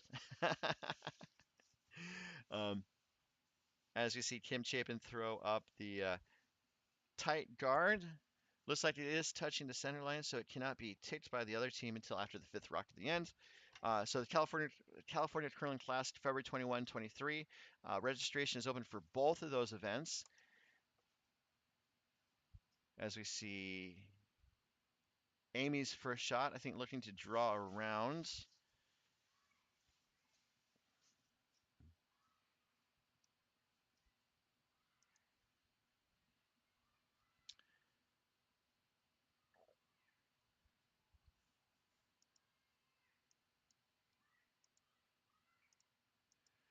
Ooh, and that does tick the guard, and that means that the offending stone is removed, and then the original stone is reset. Um, the other team had the choice to let the rocks stay as they played out, but a lot of teams just reset the rocks, as we saw there.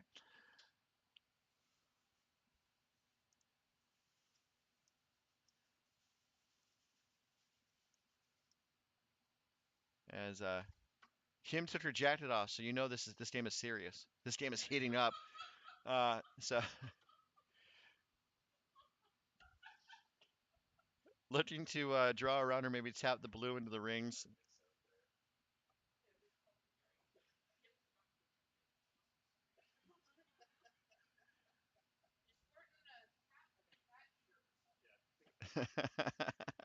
So that draw looks pretty good to a guard position. So there's two center guards as Amy gets set for her second stone. So also upcoming Bonspiels where registration is opening up in early March. You have the U.S. Women's Curling Association All-American. It's a one-day event on May 10th. There are three-person teams, and each team should have two people who identify as women. But that does mean that there is a possible opening for men to take part in the event, which is it's nice to kind of raise the women's sport, but also allow participation for men. That's May 10th, and then also coming up is the Ball Bonspiel celebrating LGBTQ coming up June 20th to the 22nd, and that registration for both of those events opens on March 3rd. So that draw settles into the back of the house, and we are going to see the next stone coming from Kate Garfinkel, looking to, I think, put another stone into the pile or draw. I say maybe draw into the guard pile because it was pretty tight, and looks like it will get. It does kind of wick on the guard. It rolls into the rings, and so now the fifth rock to the end is away. So they're going to do some cleanup on aisle two.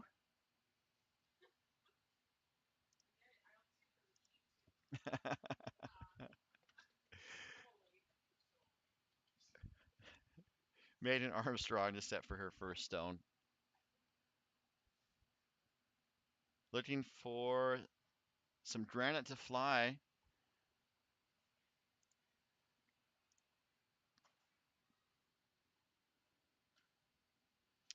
Going to get one. The top blue jams on the blue right behind it and pushes it through out of play. So it does some clearing, especially as the shooter rolls wide to the left wing or the bottom wing from this view. Coverage of this end is being brought to you by Endgame Curling. So it looks like Walsh is opting to draw on the opposite side of the sheets, looking for a outturn draw.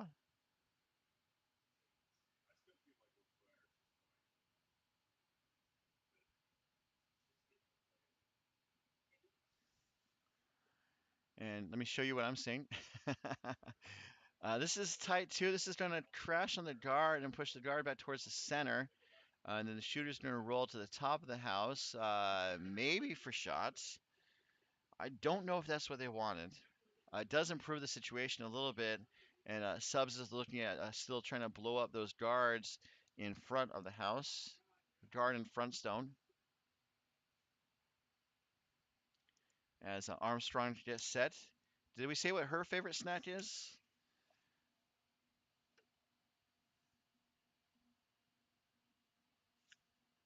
Oh, her favorite snack is dark chocolate peanut butter cups from Trader Joe's. So, which is obviously an important fact to know. So, Peel's another one of the Peel's the guard. The stone in the rings. That blue is shot. I missed that blue earlier when I was looking around the rings. But another good clearing shot from Armstrong.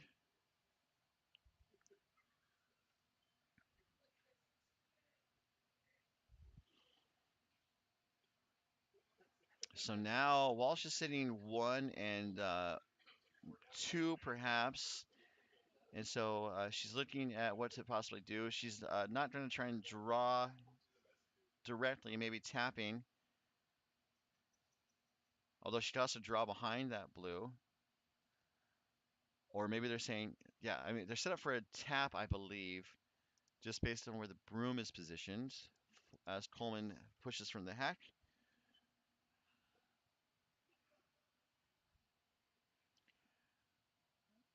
Looking for a tap or maybe to draw around the corner guard that thing to the right put up. This is going to be a tap. That shot looks pretty good as it settles in the back 4 foots.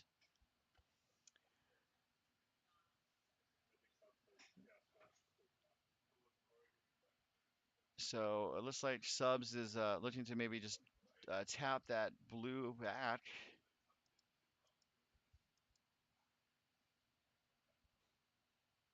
as she takes a look at which might be third shots and is looking to tap back. And then, yep, she has the broom down for Blasky. As Blasky gets set, let's go around the rings in terms of just telling you guys the scores, not showing you, uh, which violates the rule of storytelling. We're supposed to show, not tell, but I'm going to tell you guys. Um, Blasky's shot is away, looking for a little tap action, and watching that as it goes down. On sheet C, the contest between Team Leclerc and Team Tate. Leclerc is holding onto a 5-3 lead as Blasky Stone goes to the back 12 foot. So just a little wide for the tap back they were looking for. And now Subs takes a look. Walsh takes a look to see who is second shots, and I think it is Thangadurai. And she's looking at putting up a front guard, I believe, or a front stone. Just to recap the second men's game, it's gotten tighter. It was all Campbell early, up 3-0 after three. And then McBride finally scored with a hammer and then forced Campbell to a single in five. And then McBride scored two in the sixth to make it a 5-3 game in favor of Campbell, as we are seeing Coleman attempt to put up a front stone here on our feature sheet. So we'll keep you updated on these games as it will determine who is advancing to the championship.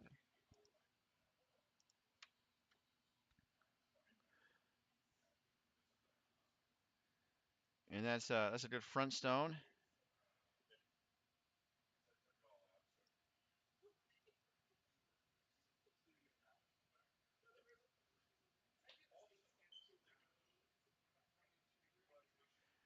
So it looks like Thangadurai is trying to open up the middle, so there's at least a chance for getting into the center. Um, it's a bit of a dangerous situation for Thangadurai. An opportunity for Walsh as Claire is throwing a bit of heat at the stones. It's going to get the. Ooh, no. It runs the blue onto those yellows in the back. And again, really shifting the tenor of the end as they went from Walsh sitting maybe two to Walsh definitely sitting four. Um, so now I would think that Subs is going to think about how to get out of this end without giving up too much damage. Maybe, hopefully, drawing for one, but at least not giving up a big end to Team Walsh. And then for Team Walsh, obviously looking to see how they can take advantage of the situation. Sitting four, that shot stone is pretty well covered. And there's a couple passes of attack for Thangadurai. And it looks like Walsh is going to try to close one of them off at least. The There's not a great path of attack, mind you. There's a draw perhaps to the 4 foot. There's also a yellow raise to the 4 foot area. Um, Options are not necessarily great to store one, but it would cut Walsh down because right now Walsh is sitting four, and that would definitely blow the game pretty wide open as Sarah Walsh delivers her first in a pretty good position here late in the seventh end and late in the game. There's only one more end after this, so it'll be super hard to come back from going down four, uh, entering the eighth end. And this rock is going to be maybe see a bit of a wick and roll, and that is what we see. And it's going to settle in the 4 foot, just cranking up the temperature just another notch. Uh,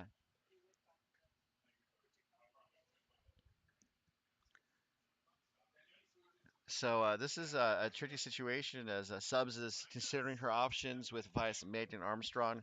Um,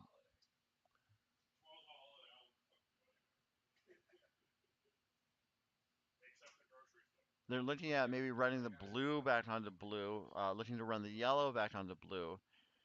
They could try a double, but the double doesn't help them too much. It removes two of the counters at least on the outside. But they're looking at running the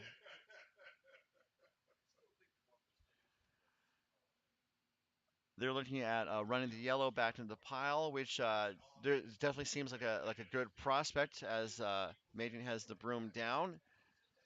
Teams are doing good on time. You can see behind Megan that both teams have over 7 minutes of thinking time to play an end and three stones, so or one to two stones each.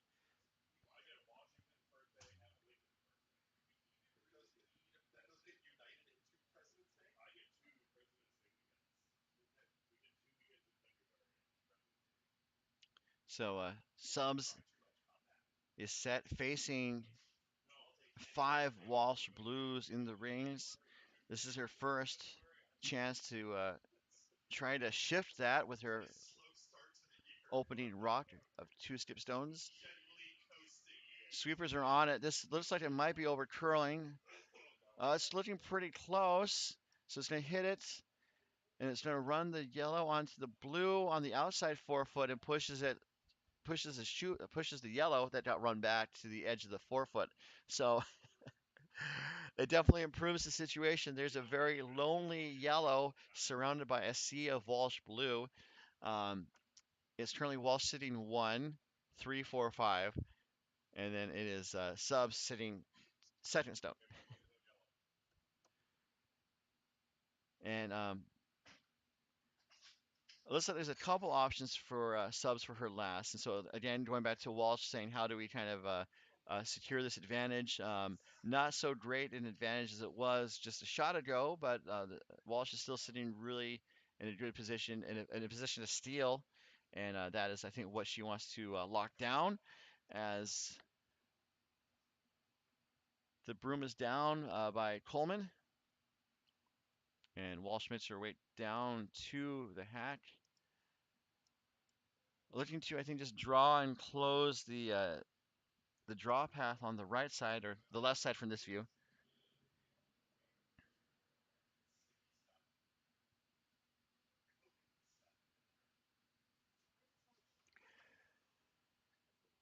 Her shots away. The sweepers are doing a gentle clean, not quite cleaning, a gentle sweep. Pardon me. And oh, it just dug in right there. Let's see where it ends up. It's going to curl and I think sit in front of the yellow that thing that I put up. So that run back is not available anymore, and so like Subs I think has. Oh, that's dangerous. They're looking at maybe doing an in off. And I say that's dangerous because if she could hit her own yellow out, and that would be the disaster. I was thinking of. Um, I don't think the draw is there because the yellow that she put up that saves the end is blocking the direct draw to the button. Teams are coming down to talk about their options.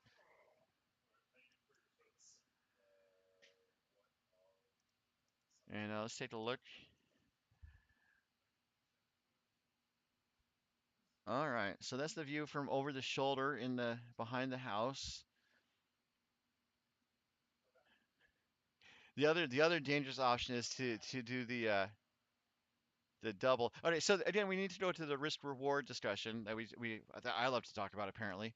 Uh, uh, the reward here is to try to score one and be up one without the hammer in the eighth end. The risk is, missing and either giving up a steal of one or giving up a steal of five.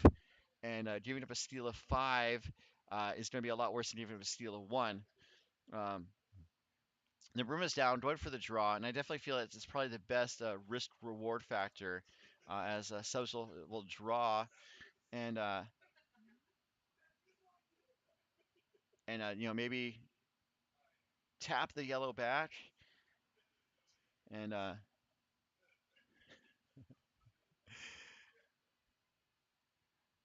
this is going to curl into the pile. So this is going to be, I think, a situation where subs will be uh, down one with the hammer in the last end. So that's not a bad outcome. Um, I guess there's statistics that say being down one coming home is not it's not the odds are not entirely in their favor because they have to well they're pretty good though I say. Uh, I don't know the stats, so I'm not going to say the stats. But Team Walsh breaks the tie, takes a 1 point lead into the eighth frame, and we'll be right back as our coverage continues from the 2025 MoPac Championships presented by Curling.gg. While Kim gets set, let's go around the rings at least one more time to see where we're at. So, 1 point game on sheet B. We have a Team Walsh up over Team Thangadurai. On sheet C, the first of two men's semifinals, looks like Tate got a single point in the seventh frame and is down 1-1 to a Team Leclerc. Leclerc up 5-4 with the Red Rocks and is also sitting two right now, partially buried in the house. On sheet four, the other semifinal for the men, McBride was kind of clawing their way back into it, and then Campbell got their first double, their first deuce of the game, to take a 6-3 lead over Team McBride. And both, all these teams are playing for a berth in the finals coming up at about 1:30 Pacific time today. Um, the winners of both the men's games will face each other, and then the winner of the women's game will face Team Aubrey, who is, they're eagerly awaiting. They're in the isolation booth, uh, our sound deadening isolation booth. They don't know the outcome of this game. I'm joking, of course. But very interesting finish for a lot of these games. We'll keep you up to date. So, rocks in play here as we see Amy Verway Cohen throw her first rock of this eighth end, this crucial eighth end, berth on the line for the finals. And then also, what all these teams are playing for is a ticket to the Club National Championship coming up this March at Milwaukee, Wisconsin. So that rock is going to go a little deep, but it's going to sit down in the back 12 as this final frame of the women's semifinal is being brought to you by doubletakeout.com.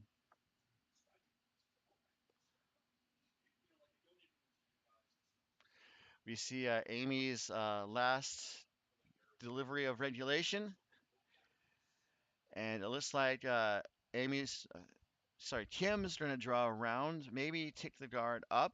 Let me show you what I'm seeing.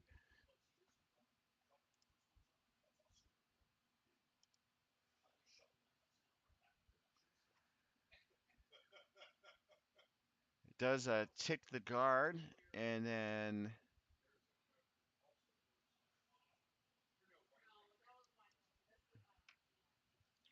so now I say, and then basically I was trying to figure out which shot if the shot that was just put up is on the center line, that cannot be ticked off the line.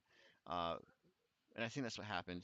As we see Amy attempting to draw around, and I guess we might see what happens with a possible tick here. It's around the guard, and now it's a question of where it will sit down. It's going to sit down in the back 4 foot, back 8 foot, pardon me, right on the line of the 4 foot. Uh, that was a good draw there. I thought it might have tipped the center guard there. So Subs is definitely looking to try to get the win as Kate Garfinkel throws her first shots. I think she's also trying to try to draw around. This looks to be a bit wider than Verway Cohen's second stone, but you can see it start to come over. I don't know if it's going to come over enough. It looks like it might hit and then roll wide just a smidge, and it does. That's good for shot. It's a little exposed, so I think the subs is going to try to hit and roll. It has to be a heavy draw though. It can't be weight because it might correct on the yellow, and then actually she's going to go for the guards, which makes a lot of sense. Um,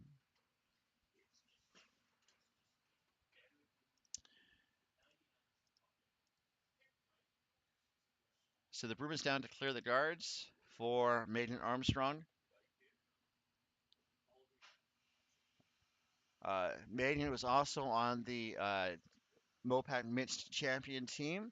That also includes Raju, and I think I forget the third, but definitely it's great to see these players compete, and it looks like we're going to see one guard go away.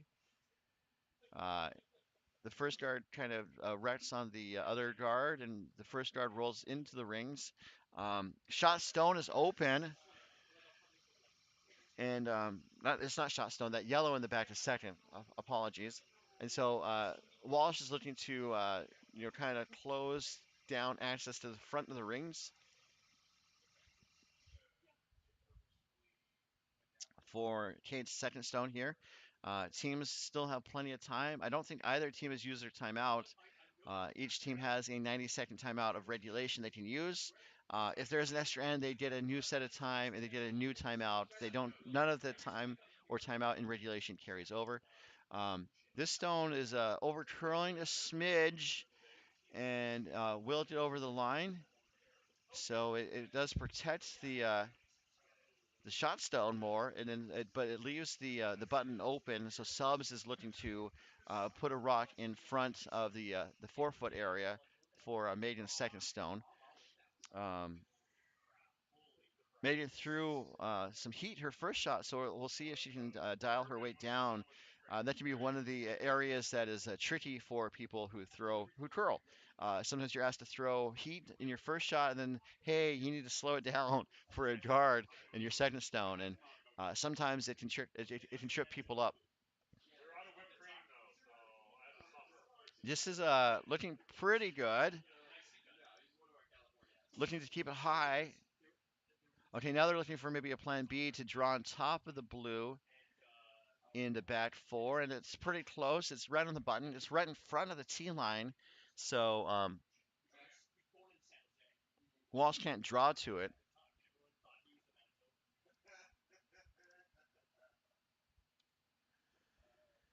So it looks like Walsh is going to try to draw. For Walsh's consideration, giving up a single is not the end of the world, but she doesn't want to give up two, and also you don't want to give up you don't want to give up one if you can avoid it anyway.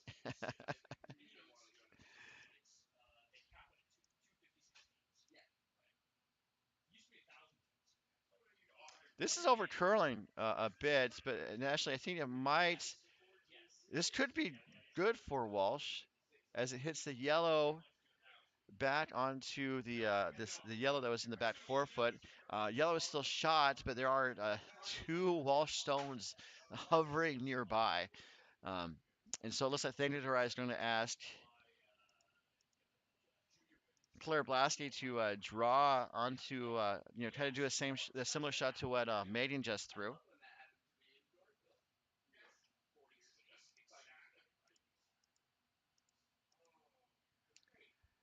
And this is looking pretty good. They're sweeping on it now.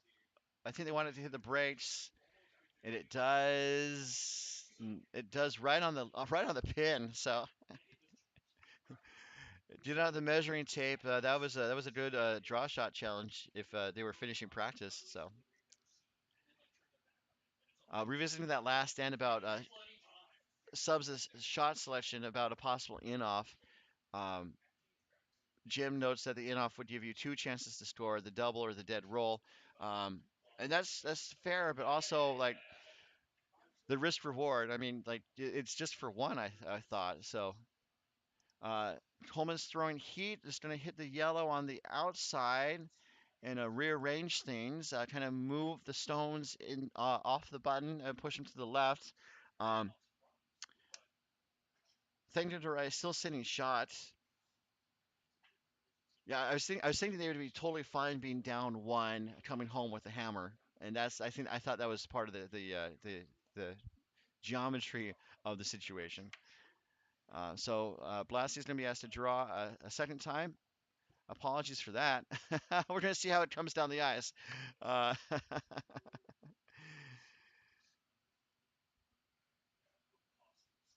looks like Subs is coming out to help. That's not the best sign. Looks like it's going to be a guard, which is not a bad setup. Uh, my thought, if Walsh wanted to be daring, is to throw heat on the right side and run the blue on the yellow, and have the yellow kind of spin away from the forefoot, and then Walsh to be sitting two, maybe three. She doesn't need that shot. I'm just kind of spitballing here late in this game as the broom is down for a draw.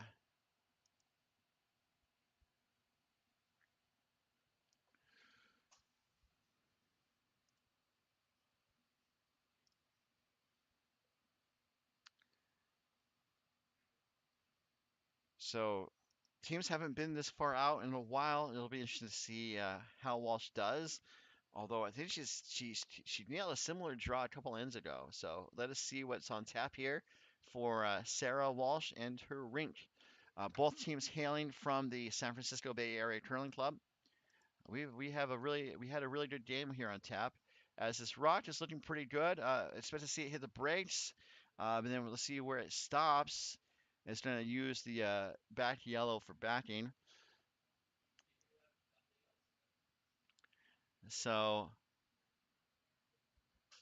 Subs is they're sitting one, pretty well covered. And so I think she's looking to try to find a way to get a second stone in to secure the win and a berth in the championship game against Team Aubrey. And of course, likewise, Walsh is looking to find a way to either limit the damage to one or possibly steal the end to punch their ticket to the final, where they will also face Team Aubrey. So looking for the draw. Less ice than what Walsh took, but they're looking to maybe go a little deeper than a little closer to the center than what Walsh threw. This is Thangadurai's first rock with the hammer here in the crucial eighth end, down one. Uh, Claire is cleaning. She jumped on it briefly to try and hold the line, but it doesn't need it as it is around the guard. Now the question is, where is it going to stop? And it's kind of coasting. It's going to stop on the blue in the back 8 foot. Um, so both Walsh and Thangadurai threw just a smidge heavy, and then Thangadurai Stone did not get over to the button like she was hoping for. So Walsh is talking it over.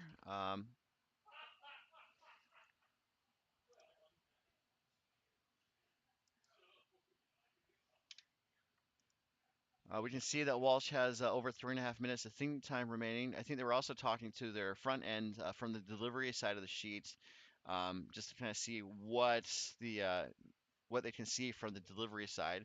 Um, I think the easiest shot for Thangadurai is the draw and just kind of close the door and force Thangadurai to make a tricky shot. Um, I think Walsh, maybe the best outcome is to draw to the front or the guard zone. Let's go to the overhead cam. If sh that overhead cam shot, I was thinking they can maybe run the yellow guard into the rings.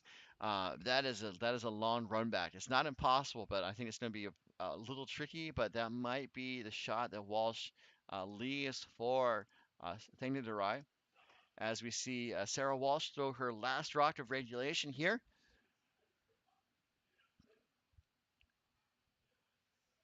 We see a couple of men's teams leaving the ice, so I'll update you on that in just a moment. So looking for a front stone guard.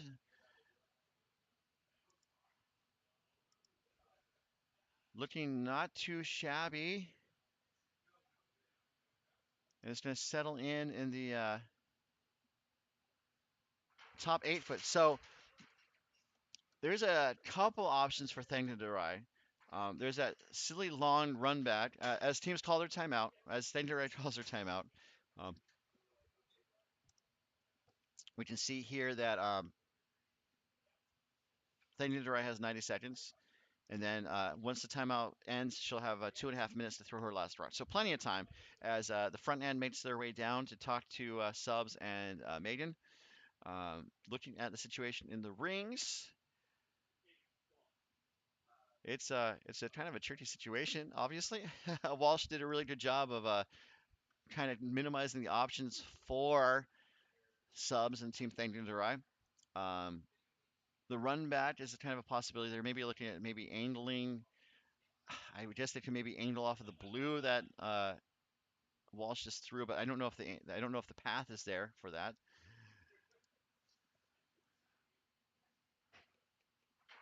Um, the rocks, they should throw the draw and maybe feather off of the blue and roll towards the center. Um, I think they're looking towards an in off.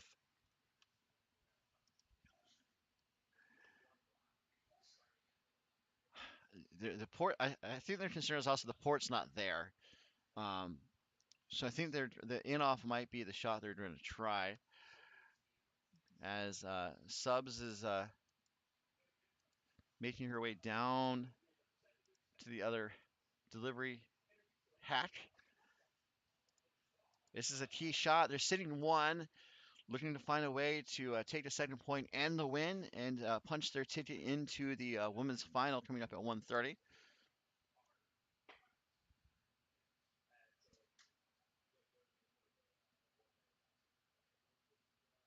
Key shot coming from Subs Thangadurai.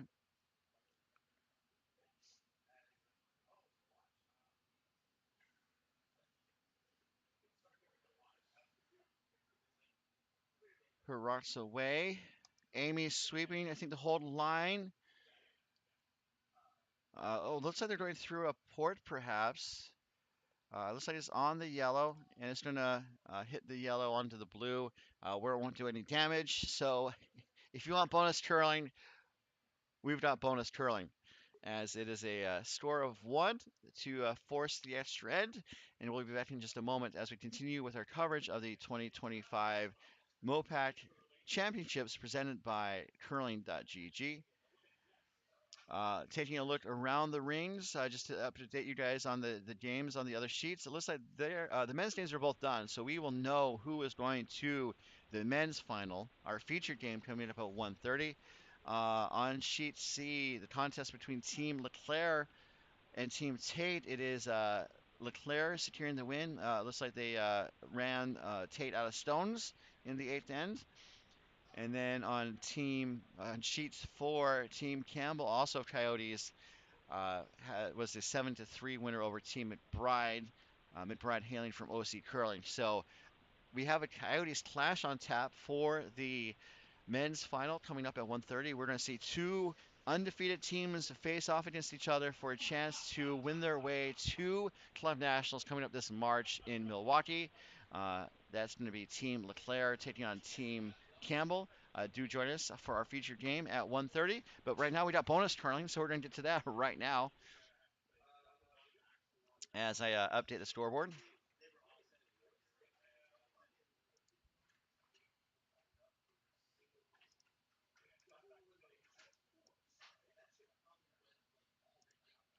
So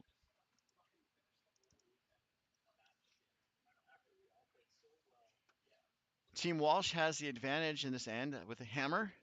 But it's been a fun game so far. Definitely seeing why these two teams are at top of their table, as it were. Team Walsh was the number one seed, but Team Aubrey was the number one seed. Team Walsh was the two seed, I believe, and then Thangadurai was the three seed. So there were seven women's teams in the field. They did a full round robin of each team playing six games, and then these are the teams that emerged at the top at the end of a three-day tournament. And we're gonna see Amy. I think they want her to draw around. Let's see if it's going to get around or not. It will. Oh, it ticks the guard, but does not tick the guard off the center line. And then off the deflection, the blue stone is going to settle in the forefoot. For Thangadurai, this is going to be a situation where like guard, guard, guard, draw, draw, draw, and hopefully have a steal, steal, steal for the win, win, win. Let's see what happens here.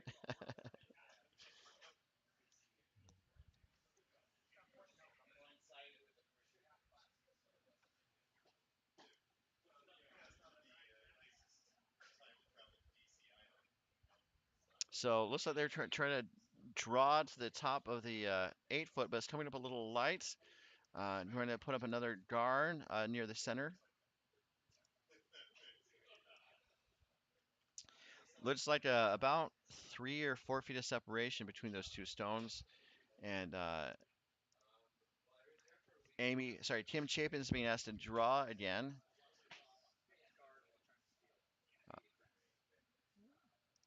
you guys can see the clocks in the background. You can see that teams were given a new clock at the start of this extra end, and they were also be given a new timeouts.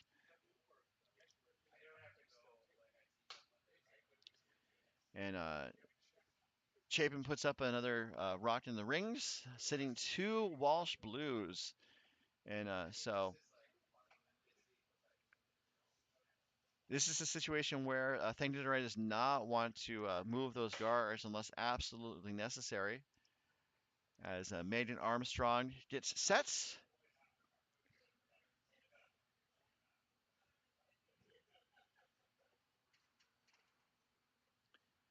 I think looking to draw on top of the pile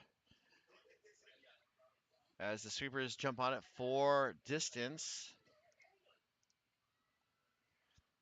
It's looking pretty good, especially if it gets around the guard. It ticks the guard. Now the question is, where does it end up?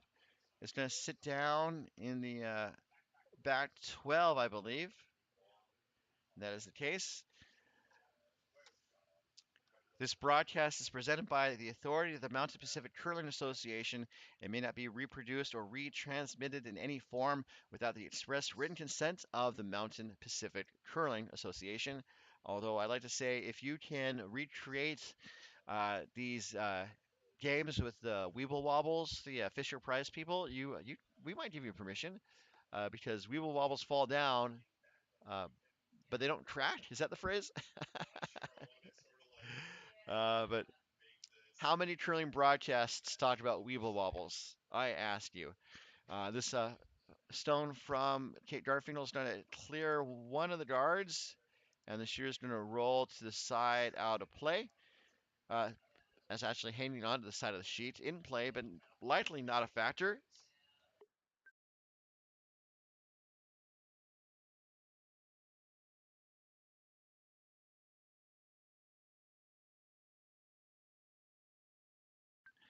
I say that blue on the wing is likely not a factor, but I've played a game where it came into play once.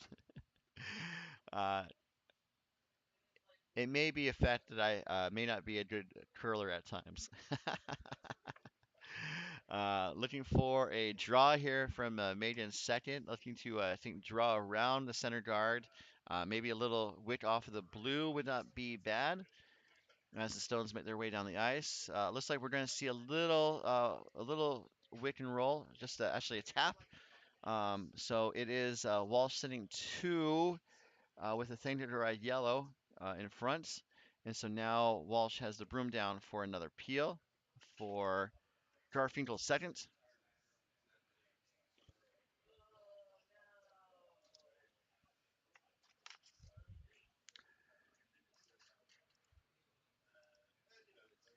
And this is looking pretty good. Gonna hit the guard and clear it. However, the shooter sticks around to be a guard. So Thangadurai has a couple options.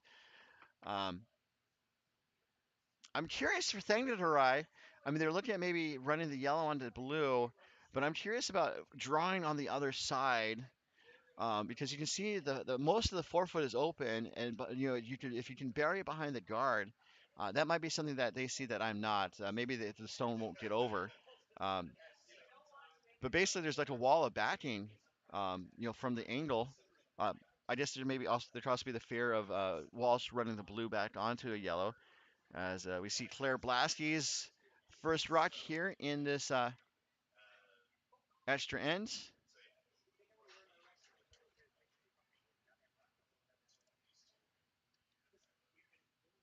I don't know. Okay, interesting. That unlocks the pile on the left side of the sheet, um, and then pushes the yellow that was in the rings to the forefoot. So that looks like a good outcome for Claire Blasty and Team Thangadurai. Um, Curious about what the YouTube chat thinks about the extra end. Should it be EXT or XTR or some other three-letter abbreviation? The broom is down for Gabrielle Coleman to clear the remaining guard in front of the house. And that looks like it's going to hit, and the shooter's going to roll to the wing and hit the other guard. So that rock came back into play. um,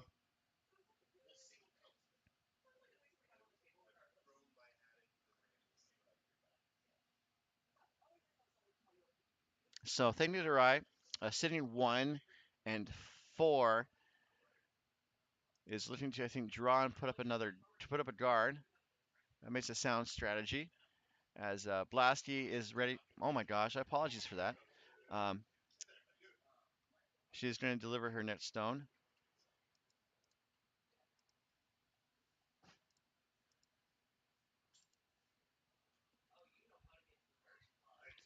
So looking for a guard, and they want to make sure the line is the most important part. So I think they were working to push it over, and looks like it's going to get over to 40% cover the shot stone. So a fairly good shot there from Claire. As we look at the overhead here, it definitely looks accessible. However, they can't hit it out. So actually, that worked out for Thangadurai. I'll explain why. Uh, Pretty simply, they can't hit it on the inside because of the blues in the background there. So there's backing. Um, Walsh has called their timeout, so they're going to talk it over. Um, Bit of a tricky situation here, of course, for Walsh. Both teams are really giving it their all here throughout this entire game, especially this extra end. Uh, Looks like Walsh is looking to try to hit the outside yellow in the top 8 foot. I think maybe try to get both of those stones to go away that way. Um, the conference is over. The team is heading back to their respective side.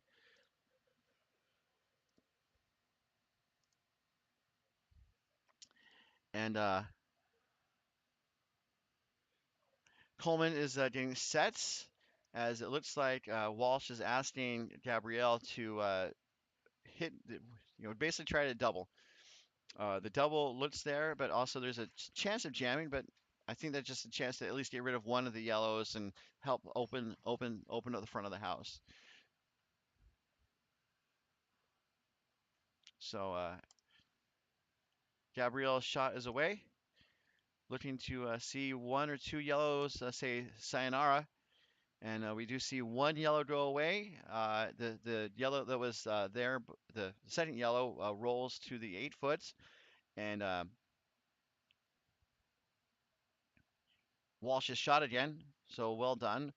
Um, so for subs, they're looking at the bottom side of the sheet or the right side of the sheet, or the left side when I change angles. Um, I'm curious about if they just draw in, kind of like where subs has the broom. Um, I was thinking about drawing the other way, but I guess given where the guard is, they would leave most of the 4 foot open, perhaps, or most of the button open, and so that might be why subs is not going there. As Maiden has the broom down, let's take a look at the overhead one last time. As we see subs get sets. Subs has 85 seconds to finish this game to throw 2 rods, so not too bad. I don't think she took her timeout. I could be wrong. I don't think she did. So drawing on this side, I think makes sense because there's backing, and that might be why they chose this side.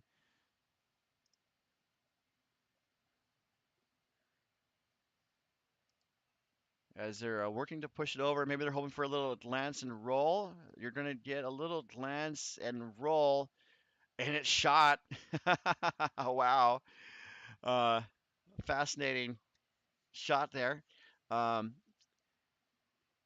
and there's some backing and there's some jam areas. So that was I think a really good place for Thangadurai to put the stone. And so now again Walsh has 2 minutes and 45 seconds or so to play 2 rocks, and she needs to have an open draw for the win, and I think it seems to be what they're going for. We take a look at the overhead again. The 4 foot is almost entirely open. I think it's only like 2% used right now. So Walsh could try to hit and roll on her own and get there first. Um, she also no team is drawing on that on that opposite side, which is fine. It's just that for Walsh, I mean that would be her out for the win. Um, I just also it's so tricky because that yellow is in just a really devilish place. As they look over their options,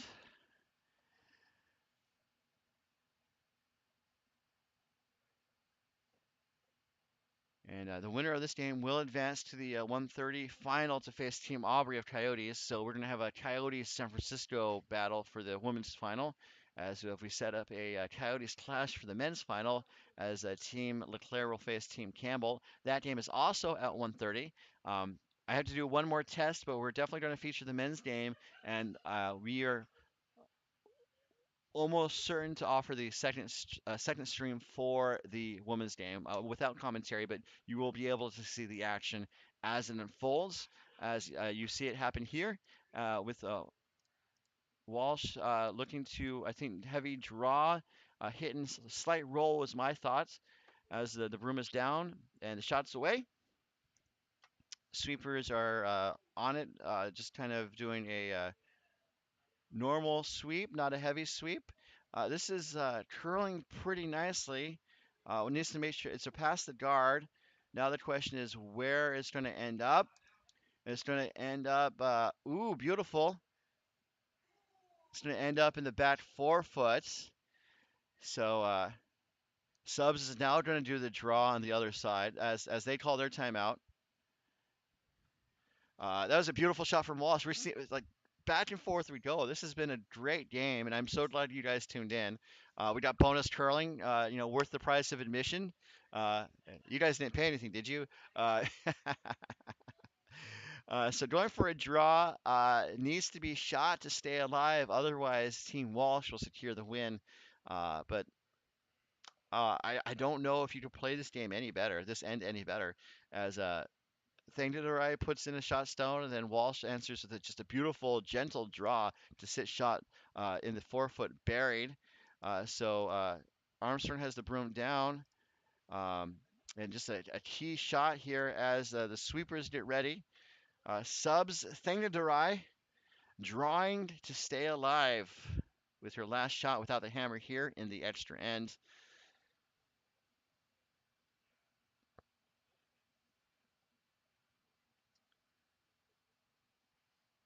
The war room was quiet as Subs delivers. Needs to stay alive. Needs to make sure it doesn't over curl. It looks a little tight.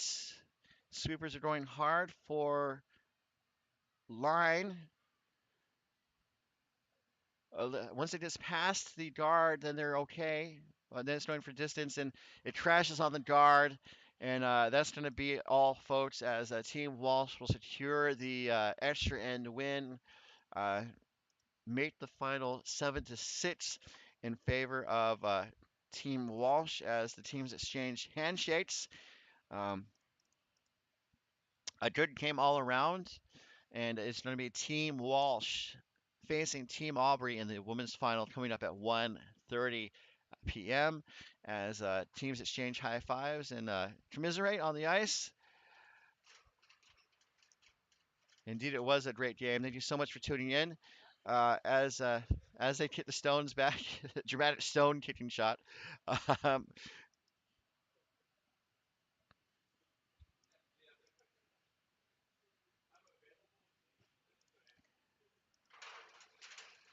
just a reminder that coverage of the MoPac, the doubletakeout.com MoPac Championships is being brought to you by doubletakeout.com, featuring a comprehensive ranking of the top men's and teams world, the men's and women's teams from around the world at doubletakeout.com, and by curling.gg.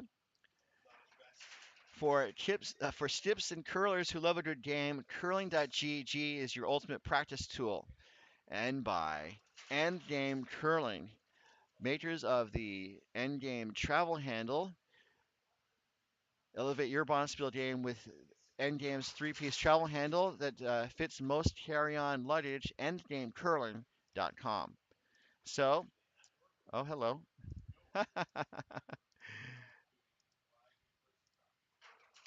Go away. All right, so a little camera snafu there, but hey, we're done. We made it through. Uh, Another beautiful game. This has been so much fun. I do appreciate you all for tuning in. So to recap, we were bringing you feature coverage of the men's final at 1:30 today, featuring a Coyotes clash between the undefeated Team Leclerc taking on the undefeated Team Campbell, and then the women's game on our second stream, which I need to make sure works, is going to feature Team Aubrey, the 1 seed, facing Team Walsh, the 2 seed. On sheet 3, that is our second game, the women's final. Both games coming up at 1:30. So until then, on behalf of all of us here at MoPac, San Francisco Bay Area Curling, and deep thanks to our sponsors, doubletakeout.com, curling.gg, and Endgame Curling. This is your host, Ryan. Also, thank you to the viewers. Thanks for tuning in. This is your host, Ryan.